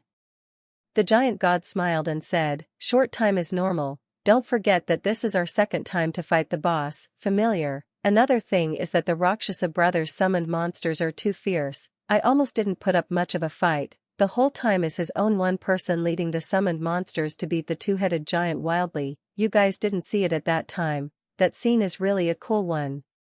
The people gathered around and talked about it in a cheeky manner, and then they went offline. After all, the time now was already 3 o'clock in the morning in the real world, and if they didn't take a break, people wouldn't be able to stay up. A white light flashed and Zhang Zhe appeared in his home. He felt physically exhausted. Adventurers' bodies in the magic realm had a lot of exertion, especially for a novice like Zhang Zhe, coupled with his physique attribute of just over 20 points. His body was even more overwhelmed. Zhang Zhe remembered listening to Angry Slayer Wind Chaser say that the general physical attributes of high-level demon realm powerhouses would reach dozens or even hundreds of points. The strength of their bodies was greatly increased, which could ensure that they could stay in the demon domain for a longer period of time. After simply washing up, Zhang Zhe immediately went to bed and entered dreamland in no time. The night was silent, and the next day, the siblings watched the news on TV while eating breakfast. After this period of time of searching, all of the Devil's Cave monsters in Tianfeng City had been cleaned up, and the National Security Bureau and the Devil's Domain Bureau had also deployed additional manpower within the city, increasing their patrols to protect the safety of the citizens. What was certain was that so far no more news had been received of any demon cave monsters injuring people, which also proved sideways that the demon cave monsters had disappeared from within Tianfeng City. This news just ended when both siblings simultaneously received a notice from the school that they could go to school. Leaving the house, the two headed to the subway station, seeing many loaded soldiers patrolling the road along the way, adding a bit of security to the atmosphere despite the tension. Arriving at the school, Zhang Zhe stood at the school gate and saw that the basketball hoop on the school playground had turned into a twisted shape. Meanwhile, the topmost floor of the experimental building had been overturned, and he knew that it should all be caused by those Devil's Cave monsters. However, it is good to see that the main school building has not suffered any damage and is still able to start classes as normal. Entering the classroom, the students were still discussing the previous incident of the demonic cave monster invading the city. Everyone's face was filled with the celebration of the aftermath of the robbery, as well as the sadness of the unfortunate deaths of their loved ones and friends. Zhang Zhe looked beside himself. Wang Yang did not come, which made his heart sink. Did something happen to Wang Yang? Just at this time, class teacher Lu Wei walked up to the podium. At this time it was already class time. He looked around the classroom. Students saw that there were about 5 or 6 people did not come, slightly sighed, took out the roster and began to count the names. In the end, the 6 students who didn't show up were circled on the list by Lu Wei. Because communications were not yet fully open, he could not now determine why these students had not come. Whether they were shipwrecked or for some other reason was unknown. He had to make a note for the time being, and go back to make sure. After all, they were all classmates who spent time together, so when these 6 people didn't come, the rest of the students' faces didn't look too good, and the atmosphere in the classroom was depressing. and the whole day was deadly dull. Finally got to the end of the school day, everyone silently put on their backpacks and left the classroom. The rest of the classes were not too bad. In that one so chaotic night, too many people died in the hands of the demonic cave monsters, so any casualties in the school were unavoidable. Zhang Zhe picked up his book bag and left the classroom, preparing to go to the school martial arts hall to continue working, only to arrive at the school martial arts hall only to find that the place had already been blocked off, with a large seal affixed to the front door, prohibiting anyone from entering. Zhang Zhe was a bit surprised, and learned from the sweeper next to him that the school's martial arts hall had also been damaged by the Devil's Cave monster, and the roof of the arena had collapsed in a large piece, and it was now dangerous to go in, so it had been temporarily closed by the school authorities. Looks like I can't get this job. I wonder if the school will pay me this month's salary? Zhang Zhe shook his head and turned around to leave the school martial arts center, and as he walked to the entrance of the school, suddenly a black high-grade commercial car stopped in front of him. The car door pulled open. Inside sat a man and a woman. Surprisingly, it was Li Zihao, the chairman of the Mountain River Group, and Sister Jiang, the female boss of the Yunding Club. Older brother Zhang Zhe, get in the car. Tonight our Tianfeng City is going to organize a large-scale charity event. Big brother will take you to see it. Li Zihao said smilingly to Zhang Zhe. A charity event? Sorry, I don't have much interest. Zhang Zhe shook his head and politely refused.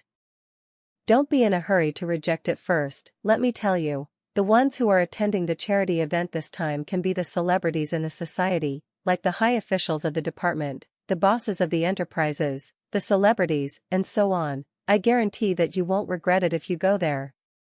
Li Zihao could not help but pull Zhang Zhe directly into the car. Zhang Zhe looked helpless. He was not interested in this kind of social activity at all. He was just about to find another reason to get out of the way when he heard Sister Jiang next to him put down the phone and said, Brother Hao, the boss of the Gauss Pharmaceutical Devices Group has already arrived, and now it's all that's left for us. Gauss Pharmaceutical Devices Group. Zhang Zhe froze for a moment. He had heard of this company's name. It was the pharmaceutical equipment group that Yang Nua had told him about, and his sister Zhang Feng's artificial kidney was the product of this pharmaceutical group. So Zhang Zhe dismissed his previous thoughts and prepared to attend this charity auction with Li Zihao. He wanted to chat with that old boss and ask about the latest product of that artificial kidney and when it would be available on the market. When Li Zihao saw that Zhang Zhe no longer pushed back, he was also very happy in his heart. His purpose this time was not only to bring Zhang Zhe to see the world, he also wanted to take this opportunity to announce to other people that he, Shanha Group, also had a backer, a highly promising expert of the demon realm. In this way, he was no longer afraid of the situation that occurred last time, when Wu Tianxing picked a fight. The car stopped in front of the Yunding Clubhouse. At this time, the Yunding Clubhouse has been completely blocked by the police. No one is allowed to enter. Only social celebrities and upper-class people with invitations can enter here. In the large parking lot, all kinds of luxury cars parked all over the place, all kinds of rich and powerful people into the clubhouse. There are a lot of people Zhang Zhe has only seen on TV, that is the existence of their ordinary people look up to. And now, Zhang Zhe had become one of them, only that, because he was dressed in ordinary clothes, he looked a bit out of place walking among a sea of suits and beads. However, because Li Zihao led the way for him, there was no ungrateful defender who dared to come forward to stop him. In this way, Zhang Zhe, along with Li Zihao and Sister Jiang, entered the Cloud Tripod Club together. The Yunding Club has obviously been remodeled. The stage above the rearrangement looks more solemn atmosphere. Below the sofa seats are all replaced. Each table is filled with a variety of wine and food, some holding trays of waiters shuttle in the crowd, providing drink service. Li Zihao arranged Zhang Zhe next to a table, and after excusing himself, he took Sister Jiang to meet with the other guests.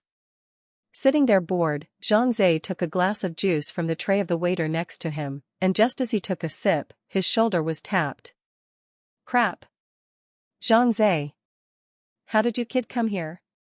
Zhang Zhe turned back and realized that it was actually the kid Wang Yang. His face immediately revealed a joyful color and said with a smile, Wang Yang. Why don't you go to school for fuck's sake? I thought you. Never mind, It's good that it's okay. Seeing that his good brother was safe and sound, a stone in Zhang Zai's heart fell to the ground. In fact, he also wanted to call to inquire about Wang Yang's situation before, but was worried that if Wang Yang really had an accident, it would not seem appropriate for him to call people, so he delayed. Wang Yang laughed and also took a glass of brandy from the waiter's tray next to him, sat down on his butt next to Zhang Zai, put his arm around his shoulder and said with a smile, "I've got a big life. When the accident happened that night, I just drilled straight into the basement of our house, and I didn't drill out until the next afternoon." He looked around and asked, suspiciously, "Right, you haven't told me yet, how did you come here? No invitation card is not allowed to enter at all, with your identity. You should not be qualified to get an invitation, ah?" After saying that, Wang Yang felt that what he said was also inappropriate and hurriedly apologized. Sorry, I didn't mean anything else." Zhang Zai was unconcerned and said indifferently, "It's okay. It's true that I didn't receive an invitation, however, someone invited me." "Who is it?" Wang Yang was very curious, then he heard Zhang Zai say lightly, "Li Zihao." Pfft. Wang Yang was drinking a brandy, and when he heard Li Zihao's name, he sprayed out. "Ahem, you said that you were invited by Li Zihao?" Wang Yang's eyes glazed over in disbelief. "Who is Li Zihao?" "That's the #1 tycoon in Tianfeng City. His Shanhe Group, which almost monopolized the major industries in Tianfeng City, had tens of billions of assets. Don't think that Li Zihao is just a local tycoon in Tianfeng City. That's a snake in the ground that ordinary people can't afford to mess with. On top of that, there is news that this Li Zihao has friendships with big names at the state level and has a deep background. Wang Yang's family also has a few $1 million of industry, but compared to others Li Zihao, it is a small thing." Wang Yang also remembers that, once again, his father asked to meet with Li Zihao to talk business, but it turned out that people's schedules were shot to 3 months later. "I didn't realize that such a big shot would take the initiative to invite a high school student. It's a wonder of the world." "I say, you're not lying to me, are you? How could Li Zihao invite you? You're still a student." Wang Yang looked skeptical. He thought Zhang Zai was bragging to him.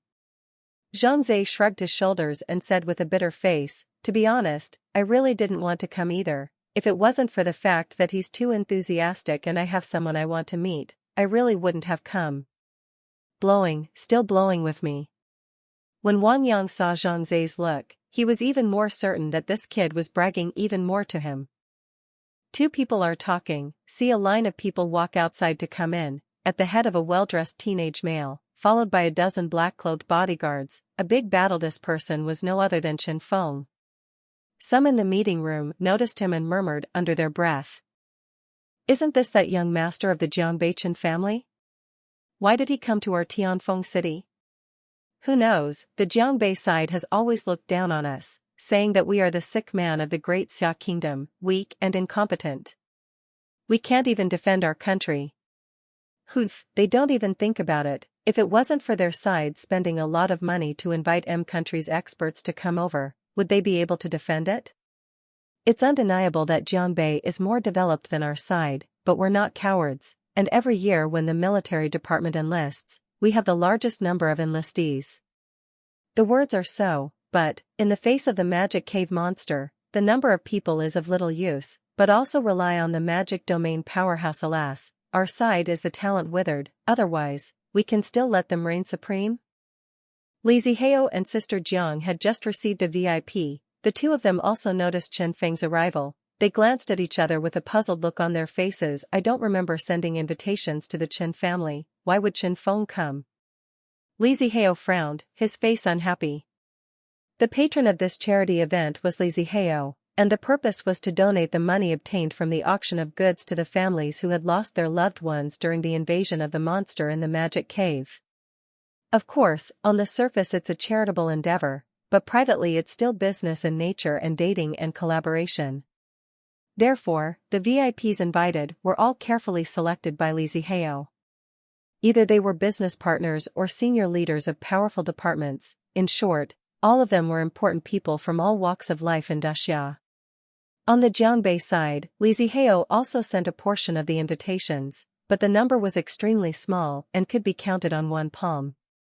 People with a hostile relationship like Wu Tianxing and Chen Feng were naturally not invited by Li Zihao, so he was very curious as to why this Chen Feng had come uninvited. Sister Jiang observed for a moment, then whispered in Li Zihao's ear, "I know why he's here, look." Li Zihao followed Sister Jiang's guidance and looked over, only to see Chen Feng walking straight towards a corner where a pretty young girl was sitting. Willow Moon Shadow? Li Zihao froze. He instantly realized that this Chen Feng ran to his charity reception for the purpose of Lu Yueying. This brat, how dare he come to my territory to pick up girls? Li Zihao's brows locked even tighter, then he walked towards Chen Feng in large strides, wanting to kick him out in public. Brother, how? Sister Jiang hurriedly pulled Li Zihao and advised, don't be impulsive, although the Jiangbei Chen family has conflicts with us, but if you tear your face off in public now, once you start fighting, you will not only mess up our own charity reception, but will also cause the Jiangbei Chen family to take advantage of the opportunity to retaliate, so it's not worth the loss. This Li Zihao thought about it carefully and felt that what Sister Jiang said was not wrong, so he could only hum heavily and turned around to not pay any more attention to it. On the other side, Wang Yang and Zhang Zhe had also discovered Chen Feng. Chapter 87, The Marriage Contract. Ega crikey!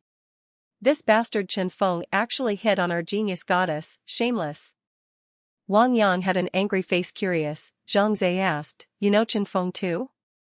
Of course I know Chen Feng. To tell you the truth, the business circle is actually really small, there are just so many people, I follow my dad and often deal with these people. Wang Yang shook his head and said contemptuously, this guy has a bullish look all day long, he doesn't put anyone in his eyes. He's so arrogant, not only because his Chen family is big, but also because. Wang Yang lowered his voice and said, I heard people say that this guy awakened the S-class talent, and he is one of only a few people in Jianbei who awakened the S-class talent. So, it's highly valued. No wonder. Zhang Zhe nodded slightly in thought.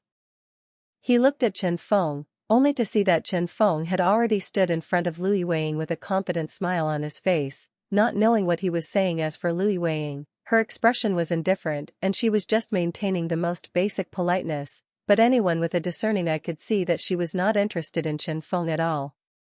Originally thought, this Chen Feng would be a bit more sensible and leave on his own, but didn't expect, this guy actually sat directly beside Lu Yueying, an arm also going around Lu Yueying's shoulders, looking like he wanted to put her in his arms. Zhang Zhe originally did not care because he knew that with Lu Yueying's temperament, he would never look at Chen Feng, but when he saw Chen Feng actually making indecent gestures towards Lu Yueying, a wave of anger inexplicably arose within him. Phew! Zhang Zhe directly got up, startling Wang Yang next to him. Brother, what are you doing? Wang Yang was stunned, and Zhang Zhe didn't say anything as he ran over to Chen Feng's side with a sullen face. Lu Yueying also noticed Chen Feng's arm, her willow eyebrows rose as she said in a cold voice, Young Chen, please remove your hand. This was already her most courteous tone, if it wasn't for the fact that the Lu family and the Jiangbei Chen family had some friendship, she was afraid that she would have already flipped out. Chen Feng, however, did not think so and laughed, Sister Moon Shadow, don't be so cold to my brother. We are going to be husband and wife sooner or later, why don't we familiarize ourselves with each other first and cultivate our feelings? Now? What did you say? Lu Yueying was astonished, the rumors from before, could they be true? I made it very clear. Chen Feng heatedly laughed, Old Master Lu and my grandfather had an agreement of finger marriage in the early years, the previous generation was not able to fulfill the marriage contract because they were born as sons, and in our generation, it just so happens that I'm a male and you're a female, a match made in heaven, perfect. Lu Yueying stood up at once, her face clouded over as she said in a trembling voice, don't you talk nonsense. I won't marry you. Chen Feng assumed a lazy stance and said, it's not up to you, do you dare to go against your grandfather's words? Or is it that the agreement set by the old master of the Lu family back then is all bullshit? Lu Yueying's body shook. Of course she didn't dare to disobey her grandfather's order, but she even more didn't want to marry this scum in front of her. Chen Feng's notoriety had spread from Jiangbei to Jiangdong, who in the circle didn't know that this was a playboy, a scum? I'm afraid he can't even tell you the women he's toyed with. If you marry such a person, won't your life be ruined? In her mind, the figure of a masked teenager suddenly flashed to her, and Lu Yueying's expression gradually settled down from fear, as she said in a deep voice, Chen Xiao, no matter what marriage contract my grandfather has made with your Chen family, I'll make my own decisions on my own affairs. With that, she turned and walked away. However, a dozen bodyguards around her blocked her way. Did I let you go? Chen Feng slowly got up and said with a smile, my dear wife? Lu Yuying's face turned cold, a wave of anger rushed directly to the top of her head. She was just about to make a move when someone suddenly shouted outside, Lu Yuying. The crowd froze and turned their heads in unison to look, only to see a plainly dressed teenager was outside, hands in his pockets and a bland look on his face. It's Zhang Take.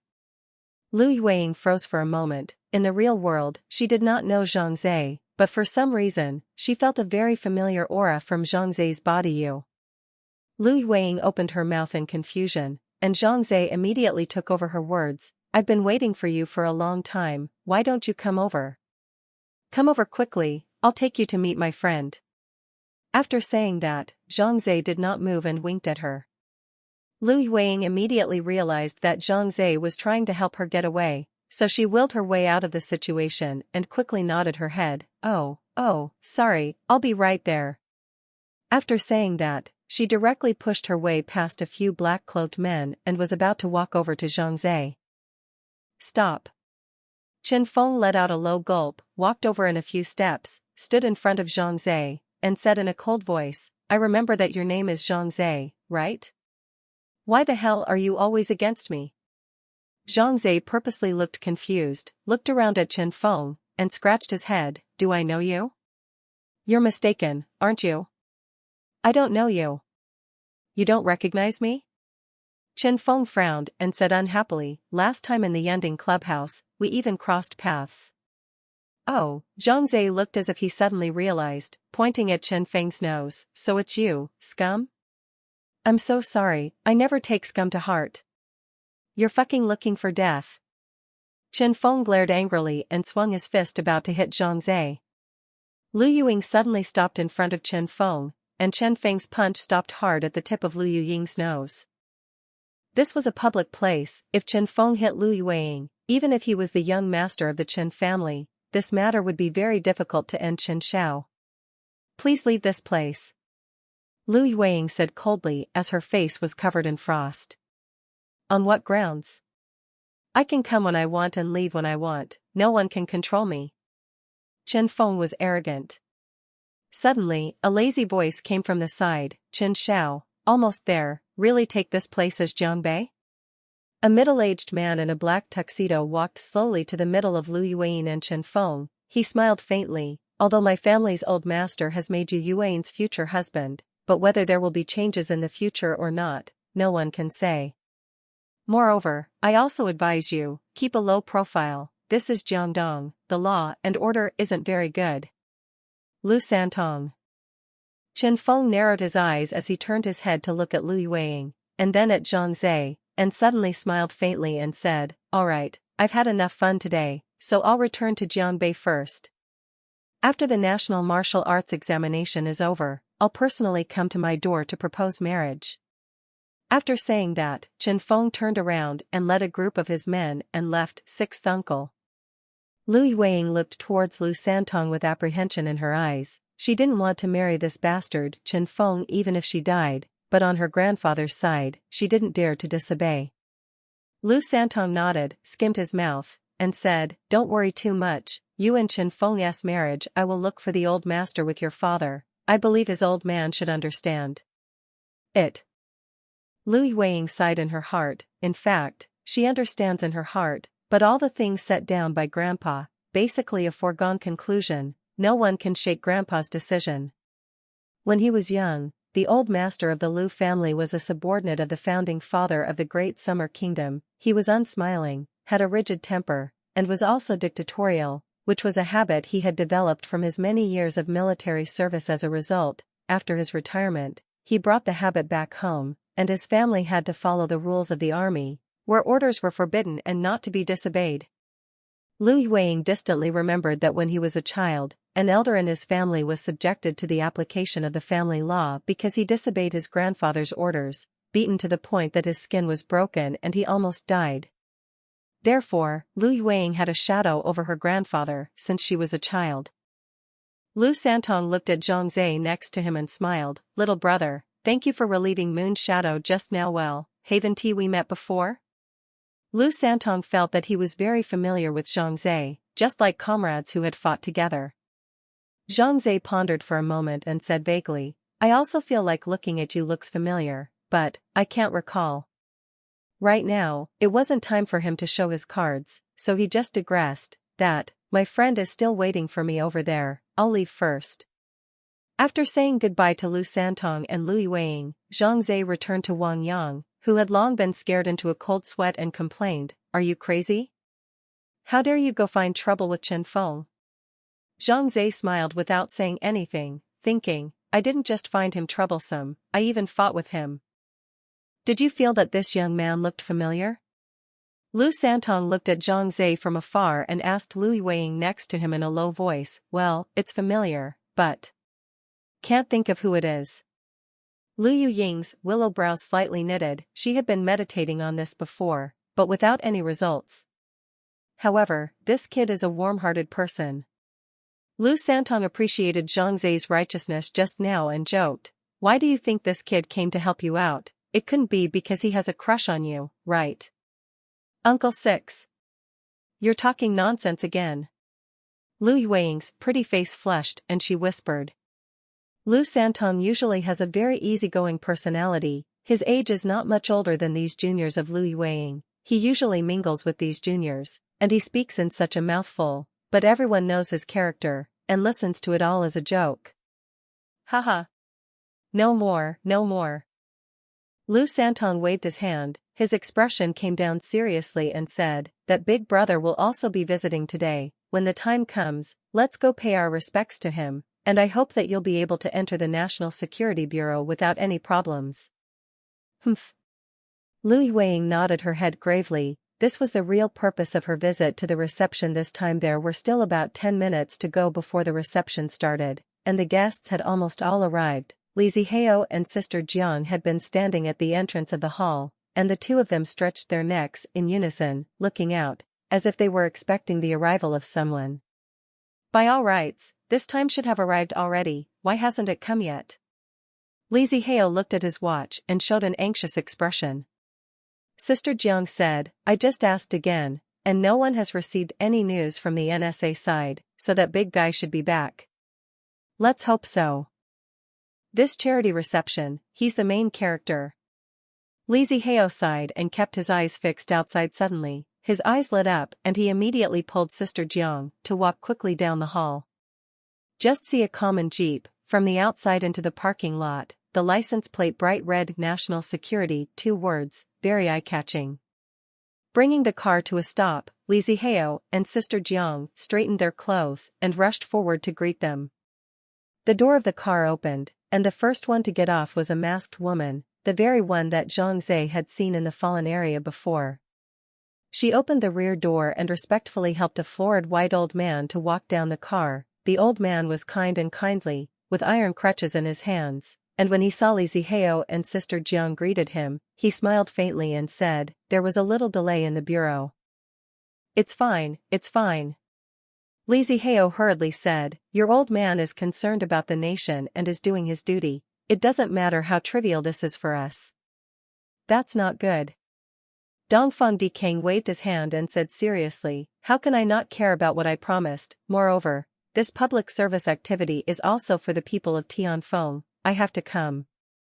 "Xiaoqin, let's go in, don't let the other guests wait impatiently," Dongfang Dikang said to the masked woman behind him. Xiang Xiaoqin respectfully stepped forward and helped the old man enter the hall, with Li Zihao and Sister Jiang trailing behind. As soon as they entered the hall, the entire room stood up, and countless gazes were directed at Dongfang Dikang in unison. Elder Kong, you're here. Hello, Elder Kong. Director Dongfang, you're here. Greetings, Chief. Respectful greetings followed. Dongfang Dikang smiled lightly and waved his hand, greeting the crowd. Until Dongfang Dikang and Xiang Shaoqin were seated, the rest of the people were seated, and the charity reception was considered to be the exact opening. Zhang Zhe looked in the direction of Dongfang Dikang. He had long noticed Xiang Shaoqin. Just now he had asked Wang Yang until Dongfang Dikang was the director of the State Security Bureau, and Xiang Shaoqin was with Dongfang Dikang. Obviously she was also a member of the State Security Bureau. No wonder, she appeared.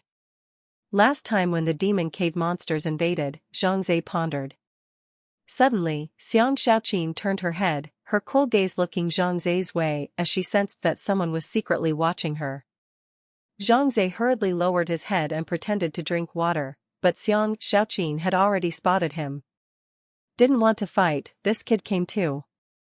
Xiang Shaoqin thought in her heart, then, she thought of something and turned her head to whisper in Dongfang Dikang's ear. The expression on Dongfang Dikang's face did not have any change, still timid as usual. He whispered, since you are so optimistic about him, then you will be included in the National Security Bureau, but be sure to investigate his background properly. Don't lead the wolf into the house. Understood.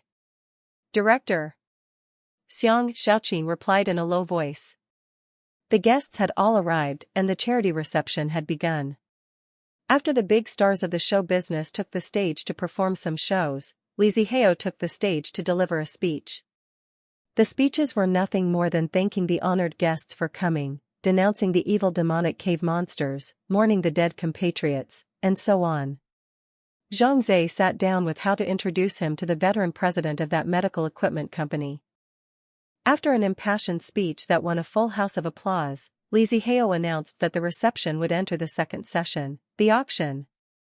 The items in this auction are all rare and precious works of art, which were previously displayed in museums. However, with the invasion of the Devil's Cave monsters, a lot of territories have fallen, and these art treasures have been lost. Today, we have contacted a lot of famous collectors, who will come up with their treasured works of art to be auctioned off. And the money will be used to subsidize those who have died and their loved ones. The proceeds from the auction will be used to support the poor families of those who have lost their loved ones.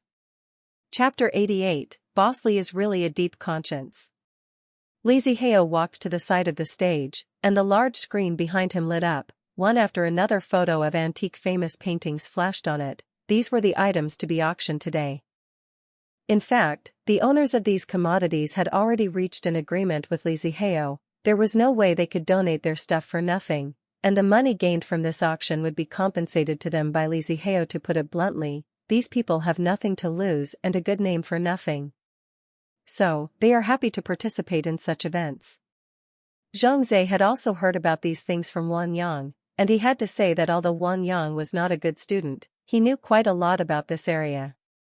Zhang Zhe looked at the screen, a picture flashed past. Suddenly, a picture of a painting and calligraphy appeared in front of his eyes. He felt very familiar, immediately looked at it a few more times carefully, and was instantly sure that he recognized this painting and calligraphy. That's right, is a while ago, Zhang Zhe and Lu Kai ran to the fallen area for Mr. Li to get back that piece of calligraphy and painting called Gift Prince Junfu. This painting, how did it appear here? Zhang Zhe's eyes widened as he locked his brows and thought to himself, this painting fell into Boss Li's hands, so why did it appear here? Could it be that Boss Li is also here? Zhang Zhe immediately turned back and looked into the crowd, and after some searching, he did find Boss Li. At this moment, Boss Li was sitting with a few other bosses, including Li Zihao, talking and laughing. Zhang Zhe narrowed his eyes. He had already figured it out in his heart. It seemed that when this Boss Li was searching for this painting in the first place, he was planning to put it up for auction. And this charity reception today is a very good opportunity. This black-hearted bastard, making money from something that others risked their lives for, is simply detestable. Zhang Zhe hated his teeth. What he hated the most was people like Boss Li. Lu Kai big brother said that this person is not to be messed with. It seems to be true. this person has 1,000 relationships with the social upper-class celebrities, and there is money and power. Ordinary people really cannot bring him down, but today, I have to give Lu Kai Big Brother, and the dead old eight and crazy people to ask for a statement. Zhang Zai's eyes were icy cold. He was determined to take revenge on Bosley. After thinking about it, Zhang Zai said to Wang Yang next to him, "Brother, there's something I'd like to ask for your help, would you be willing?" "What is it?" "Go ahead." Wang Yang nodded generously and asked. Zhang Zai told Wang Yang about his plan, and Wang Yang's face suddenly changed drastically as he stammered, "Crap. Big Brother, what exactly do you want to do?" On this occasion today, almost all the powerful people of the Great Xia Kingdom have come. If this matter is messed up, the two of us will die without even knowing how. Zhang Zai calmly said, "I've thought about this matter several times, and there will definitely be no mistakes. Now it's up to you if you're willing to help. If you're not willing to help, I can understand. I'll think of another way on my own." Wang Yang was torn for half a day. Zhang Zai was his good brother, but this matter was too risky. In case something went wrong, not only would he himself not be able to get off the stage, he would even involve the family behind him, so he was very hesitant. Zhang Zai didn't want to force him either. He just said lightly, "If you don't want to, then forget it, I won't force you, I'll do this on my own. I am not unwilling, but this matter is too risky." Wang Yang was in a dilemma, but he was a very righteous person, and Zhang Zai usually didn't do him many favors, so after thinking about it, he slapped his thigh hard and said, "I'll go out on a limb. I'll do this favor."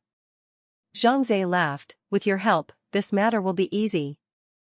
After saying that, Zhang Zai handed the item over to Wang Yang, and the two of them finalized the whole process again before quietly leaving their seats and feeling their way over to the stage. The two of them didn't attract the attention of the crowd. Everyone's eyes were focused on the screen, admiring a beautiful picture. After the pictures of the antique artifacts were shown, a professional auctioneer walked onto the stage and began to auction off the items. The atmosphere of the scene was so heated, with bidding sounds rising and falling, that no one noticed that two silhouettes had quietly touched the back of the stage. Zhang Zai nodded to Wang Yang, then he quietly touched behind the curtain, looking at the pictures on the big screen while keeping a close eye on the auctioneer on the stage. Wang Yang took out a dinner cloth from his pocket and covered half of his face. This was the idea that came to his mind just now. It was the best of both worlds. He could help his brother and he wouldn't expose his identity. Two people just wait. Finally, the screen appeared on the gift Prince Junfu painting. The host held the microphone and enthusiastically introduced various backgrounds and information about the painting, and the audience at the scene also stared at the painting, attracted by the ethereal and elegant script on the painting. This painting and calligraphy titled Gift to Prince Junfu is now up for auction, with a starting price of $3 million. Those who like it can now bid. The auctioneer faced the crowd on the stage and said loudly, "The starting price is just $3 million. I'm afraid that the final selling price will be more than $5 million. Zhang Zai shook his head, remembering that he and Lu Kai, as well as Old Eight and Crazy Man, risked their lives to break into the fallen area, and for the sake of this $3 million ended up with 2 dead and 1 injured. And other people, Bosley, leisurely sitting on the stage, drinking wine and smoking cigarettes, casually made $5 million. Human life is not worth much, Zhang Zai sighed in his heart. At this moment, the auction had already reached the high dynasty, and the painting and calligraphy had now been bid up to $7 million. It far exceeded Zhang Zai's previous expectations, and even more so, Zhang Zai was amazed. Offstage, Bosley was overjoyed. Previously, when Li Zihao invited him to participate in the auction, the two of them had set an agreement that although all the money from this auction would be used for donations, Li Zihao would take out the same amount of money to compensate Bosley, so that he wouldn't suffer any losses. So Bosley is making money left and right, and for this reason, he specially ran here today to see the auction scene, and seeing his painting and calligraphy actually fetched such a high price, his heart did not need to mention how happy he was. But at that moment, the picture on the big screen suddenly went black. Everyone froze. They thought it was a problem with the equipment used to put up the big screen, and didn't pay much attention to it. But after 10 seconds or so, the big screen lit up again, but the picture that appeared on it determined that the crowd was surprised. The only thing that can be seen is the scene of an abandoned construction site, where a black car is parked and a group of people seem to be trading, and the main characters are Tai Gang and Boss Lee. When the crowd saw the face in the picture, it was none other than Boss Lee. All eyes swept over to Boss Lee's side in unison, while whispering at the same time. Boss Lee's face suddenly turned pale, his mind was very confused, he didn't know why these images appeared on the screen, and he didn't know even more, who actually recorded these videos. What purpose did the other party have? On the screen, the transaction has been completed. Boss Lee got into a car and slowly left the abandoned construction site, leaving Tai Gang standing alone, holding the consumer card in his hand with an excited look. Just then, another person appeared. It was Huang Hanfei. Many people at the scene did not recognize Huang Hanfei, and they thought that Huang Hanfei and Tai Gang were in cahoots. As a result, when Huang Hanfei stabbed Tai Gang in the heart, the whole scene recalled a shout. And Boss Lee's face turned from pale before to a dead gray now. These unseemly deeds he had done were now completely exposed. What's going on here? Who is broadcasting the footage? Boss Lee finally couldn't sit still and stood up to shout. Li Ziheou also frowned. Today's auction was his venue. Naturally he didn't want anyone to mess up here, so he immediately waved his hand and ordered the guards to go backstage to check the situation. The guards rushed to the backstage, and they found that the staff member who was in charge of controlling the playing of the video on the big screen before had been smashed unconscious by whoever, and now, the device playing the video was plugged into a USB flash drive, and they immediately terminated the video playback. The image on the big screen was fixed on the scene where Huang Hanfei was dragging one of Tai Gang's legs towards the abandoned construction site. The scene was quiet, no one spoke, but the expressions of the crowd were tinged with suspicion and uneasiness as they began to have questions about the goods being auctioned today. Are these things, or are they not, from the right side of the road? The guards returned to Li Ziheou's side and reported the situation backstage to him. Li Ziheou's brows were locked tightly. He was just about to open his mouth when he heard an old voice ringing out. Boss Lee, are these artworks in today's auction clean or not? I think that the video just now already explains a lot. We should let the protagonist inside this video come out and explain. Dongfang Dikang still had a gentle smile on his face, but his tone was undeniable. Li Ziheou's forehead was also in a cold sweat. He had only contacted these antique collectors before, hoping that they would come to this auction. However, he does not know much about such things as antiques, not to mention the channels from which these antique dealers get these antiques. Boss Lee, that person on the video should be you, so please come and explain to everyone. Li Ziheou turned his head to look at Boss Lee next to him and said in a deep voice. Boss Lee only felt his throat drying up. What was he told to say? Denying that the person on the screen was himself?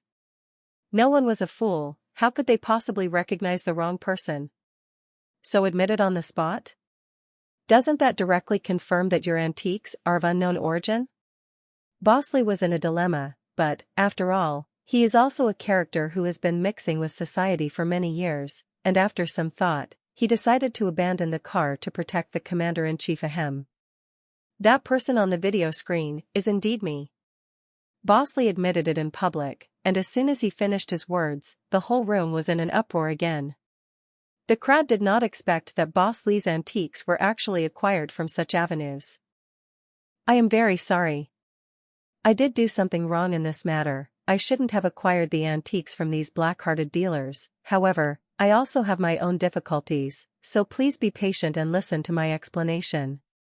Boss Lee walked directly onto the stage and said to the crowd with a heavy face, I was forced to do this because, if I didn't pay to acquire this art treasure from him, that man threatened to burn it on the spot. So, I can only do this kind of thing in order to protect the art treasures of our Daxia country and to protect our cultural heritage, but my starting point is good, not to mention the idea of trying to violate the laws of our Daxia country, so please understand. Boss Lee's words caused a hot debate among the people on stage. These illegal vendors are heartless. What madness! This is a treasure of art from our great summer kingdom. For money. These people will do anything. This is outrageous. I think, there is no excuse for your boss to do so. After all, it is everyone's responsibility to protect the national treasures. I agree with you, and I'd do the same thing if I were Boss Lee. Listening to the comments of the crowd under the stage, a trace of an imperceptible smile appeared on Boss Lee's face. He was very proud in his heart. He thought he was very clever, turning this predicament in front of him into a situation that was favorable to him all of a sudden. At the bottom of the stage, Dongfang Dikang's face was calm, unable to tell if he was happy or angry, but his pair of eyes were like falcons, staring tightly at Boss Lee's face, as if he had seen through Boss Lee's inner world. Li Zihao was slightly relieved. The boss here usually had some business dealings with him, but he didn't really know much about this person's character just now. He was really worried that this Boss Lee had messed up the whole charity reception, but now, seeing that this person had explained things perfectly, his heart slowly let go. But just then, a voice suddenly rang out from the side. Boss Lee is really deeply righteous, but what I want to know more is, what is the relationship between the assassin who killed that illegal dealer in the picture and you? Is it that you sent this assassin to kill that illegal trafficker and kill to silence him? You're in a hurry to send assassins to kill and silence people, and what exactly are you afraid of? Let me say it for you, the words you said just now were all lies. The antiques and paintings you acquired were all bought from this black-hearted peddler. Boss Lee's body shook as he turned his head to look, only to see a teenager standing next to the stage, holding the microphone used by the auctioneer in his hand, looking at him with a smile. You. What are you babbling about? I have nothing to do with that killer. Boss Lee immediately defended. At that time, I paid the money, took the calligraphy and painting and left directly. I don't want to have too much contact with these illegals, and I don't know anything about what happened behind me. He looked up and down and said with a cold snort, and who are you? Why did you appear here? Did you record it by making a video? What on earth did you have in mind? Everyone looked at Zhang Zhe. Li Zihao was all wide-eyed. He couldn't figure out how Zhang Zhe got involved in this matter. On the other side, Xiang Xiaoqin also widened her beautiful eyes, looking at Zhang Zhe on the stage in disbelief. Chapter 89, Evidence. Xiang Xiaoqin met Zhang Zhe when she was in the fallen area at the time, and she knew that Zhang Zhe and another man had sneaked into the fallen area to get something. If it wasn't for the fact that Zhang Zhe's previous performance was outstanding and righteous, which left a deep impression on her and made her develop a hint of love for Zhang Zhe, this was the only reason why she didn't send Zhang Zhe to the police station now. She saw Zhang Zhe come forward and openly identify Boss Lee in front of all the people present, a courage and heart that ordinary people could not achieve. Dongfang Dikang noticed Xiang Xiaoqin's expression, and the old man understood after a slight thought, saying softly, that little guy on the stage, is the person you want to incorporate into the National Security Bureau? Yes, Director, that's him. Xiang Xiaoqin nodded slightly. Really not a saving grace. Dongfang Dikang smiled faintly and said, aren't you afraid that you've found yourself a problem? If I'm not mistaken, this is a prick, and, moreover, a prick who doesn't listen very well. Dongfang Dikang had always been very accurate in reading people, and he had already seen from Zhang Zhe's words and actions just now that Zhang Zhe was definitely average. Xiang Xiaoqin, however, didn't think so, as she said quietly, Director, which one of us inside the National Security Bureau is a light? Oh? Ha, you're right.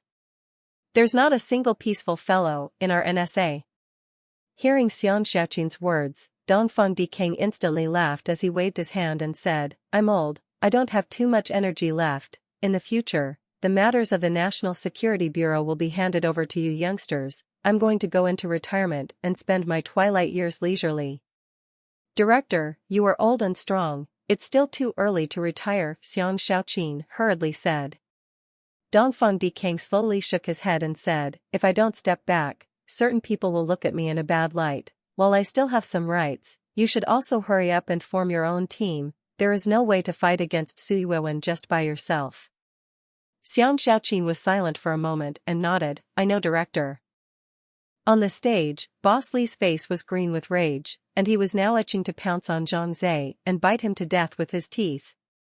But in full view of everyone, he had to maintain a gentlemanly demeanor, squeezing out a calm and composed expression on his face as much as he could, and said, I hope you understand what you're talking about. Our country of Daxia is a society of the rule of law, and all of these words you're saying can be used as evidence, and I'll use it to sue you for libel. Now I'll reiterate, I don't know that black-hearted peddler, nor do I know that assassin, and I have no dealings with them whatsoever. All the things you just said are all false accusations against me. The people under the stage were still talking, but the public opinion was more in favor of Bosley. After all, compared to Zhang Zhe, a nobody, Bosley was a celebrity in the business circle, and many people had dealt with him, so they trusted his words more. Li Zihao wiped the sweat from his forehead. Brother Kongzi, what are you up to? Bosley is really a serious businessman. I've done business with him. He's a man who always keeps his promises. I think you must be mistaken. Zhang Zhe looked at the crowd on the stage and saw that many people were looking at him with distrustful gazes and pointing their fingers, with only a handful of people having a trusting look in their gazes. Those people were Wang Yang, Lu Yueying, Lu Santong and Xiang Xiaoqin. It could be said that the situation at the scene was unfavorable to Zhang Zhe. I've said it before. I'm innocent, and today, all the people present here can testify to me that I definitely did not collude with those black-hearted dealers with each other, much less by a murderer. A look of indignation appeared on Bosley's face as he looked towards Zhang Zhe and said angrily, since you're saying that I have something to do with these matters, then please show me the evidence. Otherwise, I will have to ask you for a statement today. Someone off stage was echoing Bosley. Right. After all this talk, why don't you come up with some proof? A video can't tell us anything. Besides, just now, Big Brother Li has already explained the whole story. He was reluctantly extorted by that black-hearted peddler in order to protect the national treasures. How could he possibly buy a murderer? Show me the evidence. Without evidence, you're just talking out of your ass. Call the police. Arrest him. The crowd was filled with righteous indignation, while Bosley was secretly pleased in his heart. You're a brat who dares to fight with me, you're still a bit young. But Zhang Zhe's face was calm as he suddenly said loudly to the crowd, you want evidence? It's okay. I will give you the evidence. After saying that, Zhang Zhe suddenly jumped down from the stage and came straight to Xiang Xiaoqin. He bowed slightly and said, hello this sister, I want to ask you to do me a favor. Xiang Xiaoqin immediately froze, and the rest of them were also stunned. They never expected that Zhang Zhe would actually run directly over to Xiang Xiaoqin for help. You have to know that this Xiaoqin is a member of the State Security Bureau, and next to her is the boss of the State Security Bureau, Dongfang Dikang. That's a lot of nerve. Xiang Xiaoqin glanced at Zhang Zhe before turning her head to Dongfang Dikang for instructions, who nodded slightly in agreement. All right, go ahead, what favor do you need me to do for you? Xiang Xiaoqin said in a deep voice. She was also curious in her heart, not knowing what kind of medicine Zhang Zhe was selling in this gourd. Now, in the eyes of many people, Zhang Zhe was actually in a predicament because everything he had just said had been negated by Bosley. The only way to prove that he's not lying is if he produces opinionated evidence that Bosley is behind the whole thing. Zhang Zhe whispered a few words in front of Xiang Xiaoqin, who nodded and took out his cell phone to dial a number. Bosley stood on the stage with his heart in his throat. He always felt that this thing was going to be bad today. But now he could only hold his head up until the end. Time passed minute by minute as the crowd waited. 10 minutes later, a police car came whistling. The car stopped and two uniformed police officers rushed into the hall. They saw Xiang Xiaoqin and Dongfang Dikang's location and immediately ran wildly. Director Dongfang, Section Chief Xiang, we've brought the things you asked for. The two policemen respectfully handed a plastic bag to Xiang Xiaoqin, who raised her eyebrows and said to Zhang Zhe, the stuff has arrived, take it. Zhang Zhe said thank you and immediately took that plastic bag, then took something out of it. Everyone looked this way, some simply stood up and stretched their necks. They were curious as to what exactly was the one thing that Zhang Zhe had gotten his hands on. Zhang Zhe returned and walked onto the stage as he held up something in his hand and said to the crowd, everyone, please look, this is a cell phone. It's the cell phone that the killer named Huang Hanfei was carrying. Just now, Zhang Zhe had asked Xiang Xiaoqin to help him by asking her to contact the local police station and bring Huang Hanfei's cell phone to the scene. This cell phone was also collected by the police as physical evidence at that time with the arrest of Huang Hanfei, and Zhang Zhe definitely couldn't get it by himself alone, so he needed to borrow Xiang Xiaoqin's identity to get this cell phone. What I'm going to do now is to use this cell phone and call all the phone numbers on it. If, for example, one of the calls goes to Boss Li's cell phone, there's no need for me to say more about what that means, right? After saying that, Zhang Zhe turned his head to look at Boss Li and said with a slight smile, "Boss Li, can you hand over your cell phone?" Boss Li's face had turned pale beyond recognition, and he coyly refused to take his cell phone out. Xiang Xiaoqin gave a wink to the two police officers next to him, who immediately rushed onto the stage and searched Boss Li's body for his cell phone before handing it over to Xiang Xiaoqin. Zhang Zhe passed a thankful look at Xiang Xiaoqin and then started dialing one number after another in front of everyone. Li Zihao took the microphone and aimed it at the phone. The entire room was silent, countless pairs of eyes staring intently at Zhang Zhe's cell phone as everyone listened to the voice coming out of it. Dodo. Zhang Zhe made 10 consecutive phone calls, but all of them were busy or unavailable beeps inside, while Boss Li's cell phone was slow to respond now. There were only 2 numbers left inside the cell phone, and Zhang Zhe's brows were slightly locked, but he still continued to make the call. Boss Li's heart but slowly put down. He was secretly happy, maybe, that surnamed Huang has already deleted my phone number. Killers are generally very cautious, will not disclose the information of the customer. Right, it must be like this, then this phone will not leave any traces, and I do not have to worry about being here to be uncovered. However, he hadn't been happy for long when Boss Li's phone suddenly rang while Zhang Zhe was typing the last number. Ring ring ring. Everyone looked to the cell phone that was ringing non-stop, and then they had a look at Boss Li on the stage. Boss Li's face was already bloodless, his legs went limp and he fell to his knees on the stage with a thud. The fact is already in front of us, the murderer's cell phone really has the phone number of Boss Li. This is no longer need to explain anything, there is no fool present, everyone can see clearly understand. Arrest him. Xiang Xiaoqin ordered in a deep voice, and 2 police officers immediately handcuffed Boss Li before dragging him out of the hall. The scene resounded with murmurs again. Oh my god, I didn't expect Boss Li to be this kind of person. Isn't that so? I thought he was a patriotic businessman, but I didn't realize that he was actually a murderer. We've all been deceived by his false appearance, and if it weren't for that young man up there, we'd all still be in the dark. Lad. Bravo. Some people on the stage cheered for Zhang Zhe, while Zhang Zhe's heart was secretly chanting, "Old bastard, crazy man, I've avenged you." Dongfang Dikang had an approving look in his eyes as he turned his head to Xiang Xiaoqin and said, "Not to mention, your vision is really good, this little guy is somewhat interesting." Xiang Xiaoqin also smiled slightly and said, "Thank you, director, for the compliment. You really aren't modest." Dongfang Dikang laughed and said, "I approve, let this little guy join your department." After the interlude of this incident with Boss Li was over, the auction continued on and Zhang Zhe returned to his seat as Wang Yang gave him a thumbs up and said with a look of admiration, "Brother. You are awesome. You actually managed to bring down Boss Li. The most popular person in the entire room today is you, I really admire you to the core." Zhang Zhe smiled and didn't say anything, he just wanted to make a statement to those who had died, he wasn't trying to make a spectacle of himself.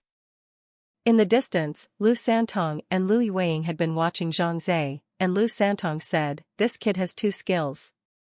Talks in an organized manner and has a way of doing things, well, he will definitely become a character in the future."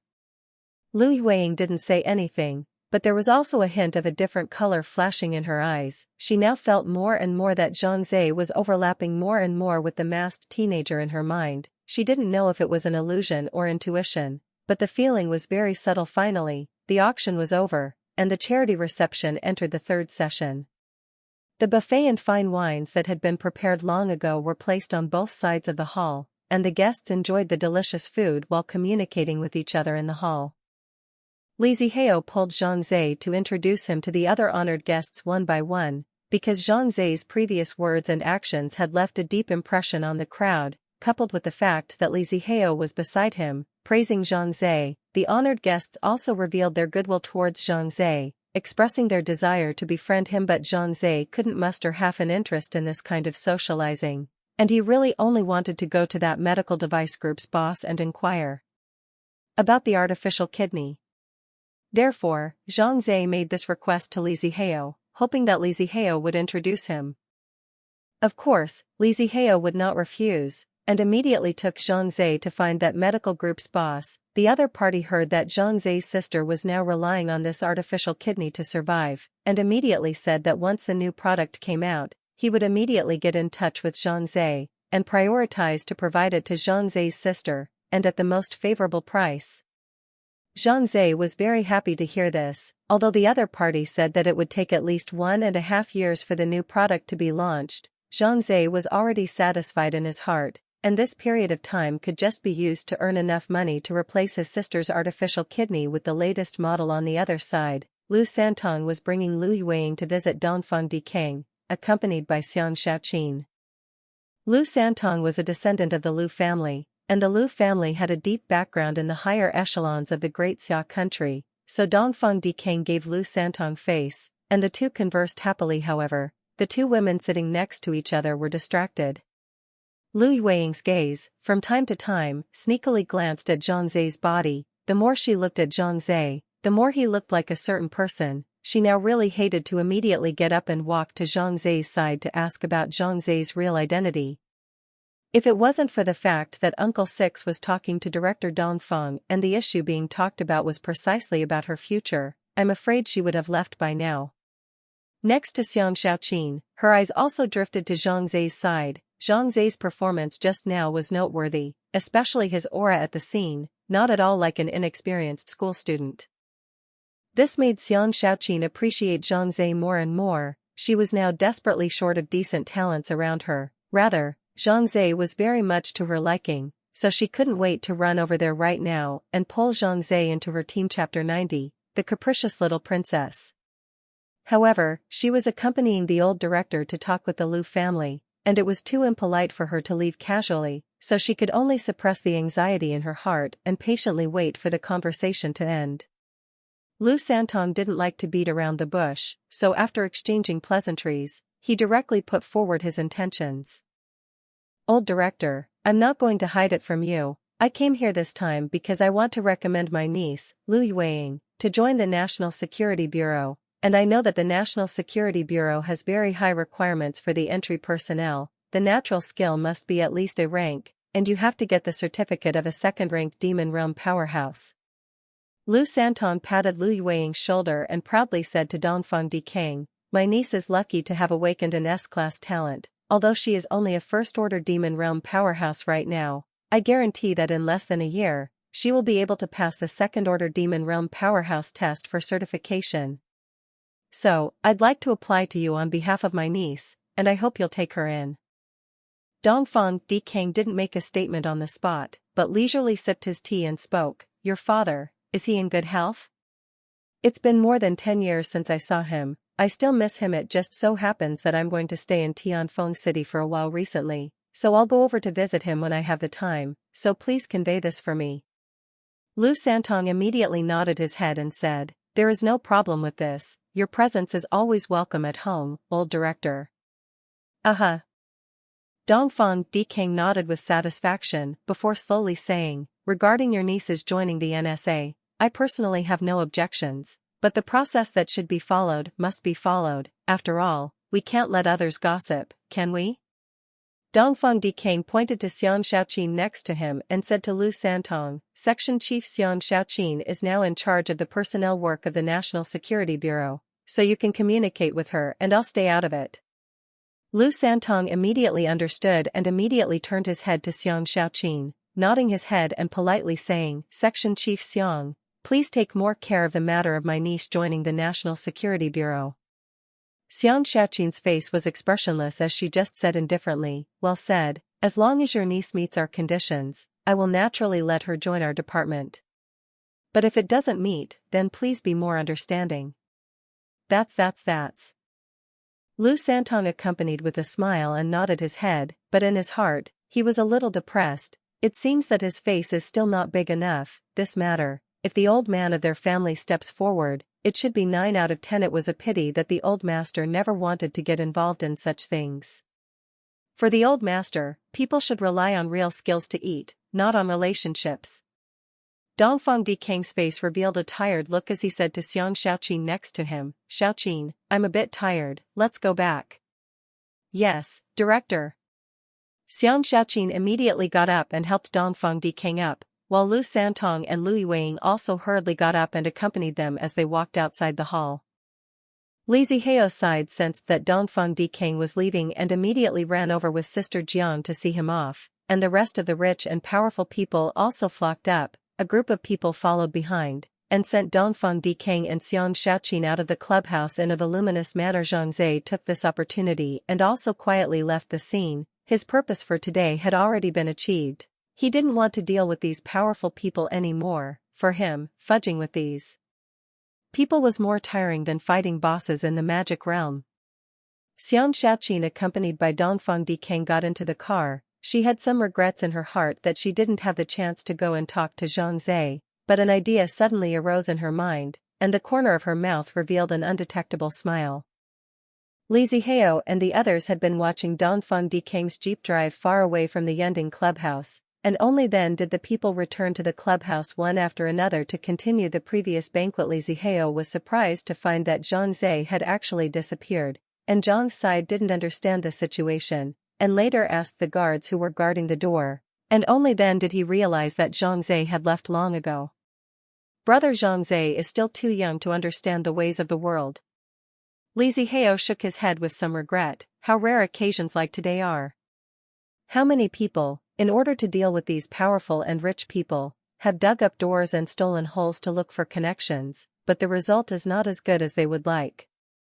And today is a very rare opportunity. Almost half of the upper-class people of the great summer country are gathered here. If it is a person who has the intention to do so, in today's cocktail party, they all hate to meet and chat with all of them, to leave some deep impression on each other. It was impossible to say which of these people would be a boon to his future career, and a casual remark might make him struggle for 10 or even 20 years less. 1,000 gold can't buy the opportunity. Just like this, Zhang Zhe gave up. Equally regretful was Lu Yueying, who immediately looked around for Zhang Zhe after returning inside the clubhouse from outside, wanting to inquire about Zhang Zhe's identity within the magic domain. Although she knew that the identity of the magic realm was a personal privacy that had to be kept absolutely secret, and would not be freely spread out unless it was an extremely trusted person. But now she desperately wanted to know if Zhang Zhe was that person or not, the archer called Rakshasa. Unfortunately, Zhang Zhe had already left a long time ago. Lu Yueying almost searched the entire hall, but did not see Zhang Zhe's figure. Her heart could not help but lose it. She alone to find a corner, sun a glass of champagne, contemplating in silence. Lu Santong came to Lu Yueying's side. He still knew this niece very well. Knowing that Lu Yueying wanted to look for Zhang Zhe, he opened his mouth and reminded, "Since you want to ask if that Zhang Zhe is a Rakshasa, why don't you go to the Devil's Realm and ask the Rakshasa directly?" A word woke up the dreamer. Lu Yueying's eyes instantly lit up. She stood up in a flash, and after greeting Lu Santong, she hurriedly rushed out of the clubhouse, ready to drive back to her home, enter the magic realm, and find Rakshasa to ask for an explanation. Looking at Lu Yueying's disappearing back, Lu Santong shrugged his shoulders and muttered, "This little girl seems to have moved her heart. Rakshasa, Rakshasa, your kid's charm isn't small. You actually hooked our Lu family's pearl in the palm of your hand. Sixth uncle, I really admire you." Zhang Zhe rushed the last subway back to his home. At this time, it was already around 9:30 at night. Zhang Feng was doing his homework in his room, and when he saw Zhang Zhe coming back, he opened the door and greeted him, and then went back to his room to continue studying. Zhang Zhe changed his clothes and tapped on the back of his hand 3 times. The scenery in front of him shook, and his entire body arrived in the middle of the Devil's Domain. "Welcome to the magic realm. May I ask which floor you wish to enter?" 8th floor. After the darkness before his eyes dissipated, Zhang Zhe appeared on the altar of the 8th level of the demon domain. At this time, there are not many adventurers on the altar, because the magic domain has been opened for more than an hour. Many adventurers have long been into gangs to go out to fight monsters, stay on the altar, either waiting for teammates, or resting to regain blood. Zhang Zhe looked around and did not see the giant god and the others, so he had to open his friend panel and found that the avatars of the Moonlight Bunny, the giant god, One Night to Know Autumn, as well as the princess and the Dragon King were lit up, indicating that several of them were online. The only one who was not online was Lu Yueying, and Zhang Zhe knew that at this time now, Lu Yueying should still be in the Yunding clubhouse, with her sixth uncle. Zhang Zhe didn't want to waste any time, so he immediately contacted the giant god and the others to fight the monsters together. After receiving Zhang Zhe's message, the giant god quickly replied to him. Giant god, brother Rakshasa, where are you now? Rakshasa, I'm still at the altar. Where are you guys located? I'll come over to you. One night to know the fall, no need, we're going back to the altar soon. Little Princess of Money, ugh, nothing at all today. It's so boring. Grumpy Dragon King, you still have the nerve to say that? If it wasn't for you, we wouldn't have escaped back in such a sorry state. Besides, how come we didn't gain anything? At least we know how terrifying it is when hundreds of centaur cavalry charge together. Little Princess of Money, I don't want to talk to stupid people. Moonlight Bunny, hee hee. Big Brother Dragon King is so funny. Grumpy Dragon King, what did I say wrong? Isn't it wrong? Just now, when that centaur cavalry of more than 300 people charged together, you don't know how badly we were chased. It's fortunate that we ran fast, or else we would have been trampled into meat cakes. Rakshasa, what's going on? You guys got into a fight with 300 centaur cavalry? Just a few of you? Zhang Zhe was a bit incredulous. That was a 300-man centaur cavalry. Centaurs that were extremely capable of fighting on their own, gathering 300 of them all at once, would it be something that a few adventurers forming a squad could resist? I'm afraid, a team of dozens of people can't do anything about it, unless it's hundreds or thousands of people who can possibly defeat this as centaur cavalry. Giant god, yeah, we'll slowly talk to you in detail about this matter when we get back. The people then disconnected, so Zhang Zhe waited on the altar for the giant god and the others to return, and after about 10 minutes or so, the giant god and the little princess and the others returned to the altar. A few of them were grimy and had obviously suffered a lot of losses. Zhang Zhe inquired in detail about the situation of the giant god at that time. It turned out that when a few of them came online, they found that Zhang Zhe and Lu Yueying were not online, and then they learned that Lu Yueying had gone to a charity reception and would not be coming to the magic realm for a while, and Zhang Zhe could not be contacted, so the people decided not to continue to wait, and grabbed the time to go out and fight monsters. As a result, while they were dealing with a few lone centaur warriors, they were met by the 300-man centaur cavalry and gave chase to them. At that time, the giant god advocated for a retreat. After all, the enemy was too numerous and all-powerful, so it would be unfavorable for them if they fought. However, since the little Princess of Money had previously gotten the money bags from the bodies of the centaur warriors and found that there was actually some horseshoe gold inside that could be used for cash, she took advantage of the crowd's inattention to quietly run back to pick up the money bags that those centaur warriors had dropped. As a result, they ran into trouble and were surrounded by this cavalry group and trapped on a small hill. The crowd was speechless at such capricious behavior of the little princess, and the cranky Dragon King was even so angry that he cursed his mother. But despite that, no one could stand by and watch the little Princess of Money die in the pile of monsters, so the giant god led the crowd and rushed up to snatch the little Princess of Money out of the pile of monsters with a stiff upper hand. After that, the group was frantically pursued by the centaurs, and they finally escaped from death after a lot of hard work. After listening to the giant god's narration, Zhang Zhe was completely speechless towards the little Princess of Money. This girl is not only money-minded, but also a master who wants money. The cranky Dragon King was still complaining, "Princess, you're crazy. Next time you do something stupid like this, we won't be there to save you." The little Princess of Money rolled her eyes, showing no remorse. She was always so capricious. The giant god came out to round up the situation again. All right, everyone, don't hurt the peace because of this matter, it's good that it's all right.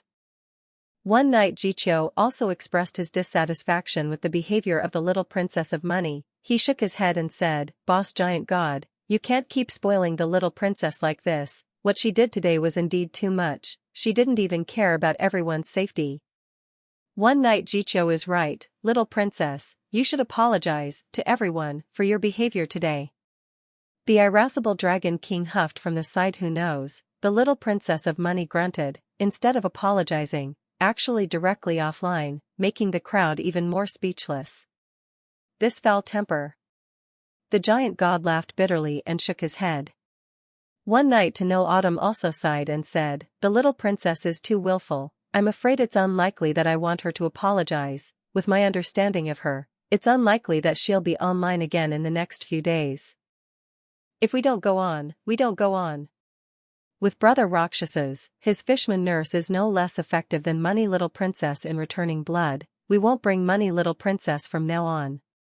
The irascible dragon king grunted angrily, clearly furious to the extreme. Zhang Zhe was speechless for a while in his heart. He had no intention of trying to take the place of the little princess of money at all. "Dragon King, don't say such words. Several of us have been fighting monsters together since we entered the demon realm. It's been more than a year now. Our feelings are all very deep. Don't flip out because of a little contradiction." The giant god patted the dragon king's shoulder and said in a serious tone, "The little princess is the youngest among all of us, coupled with the fact that her family's situation has changed drastically, so her character may be a bit radical. Give her some time. When she matures, she won't be like this." "Okay, I'll listen to you." The grumpy dragon king also gradually subsided, waved his hand, and said, "Now that the little princess is offline, do a few of us still fight?" Fighting. There are still more than 3 months before the Second Order Demon Realm Powerhouse's examination. We have to seize the time and raise our strength, or else we won't be able to pass it all. One night knowing Autumn said from the side, "Dragon King, aren't you going to take the Second Order Demon Realm Powerhouse test as well? Let's all work harder and try to pass together."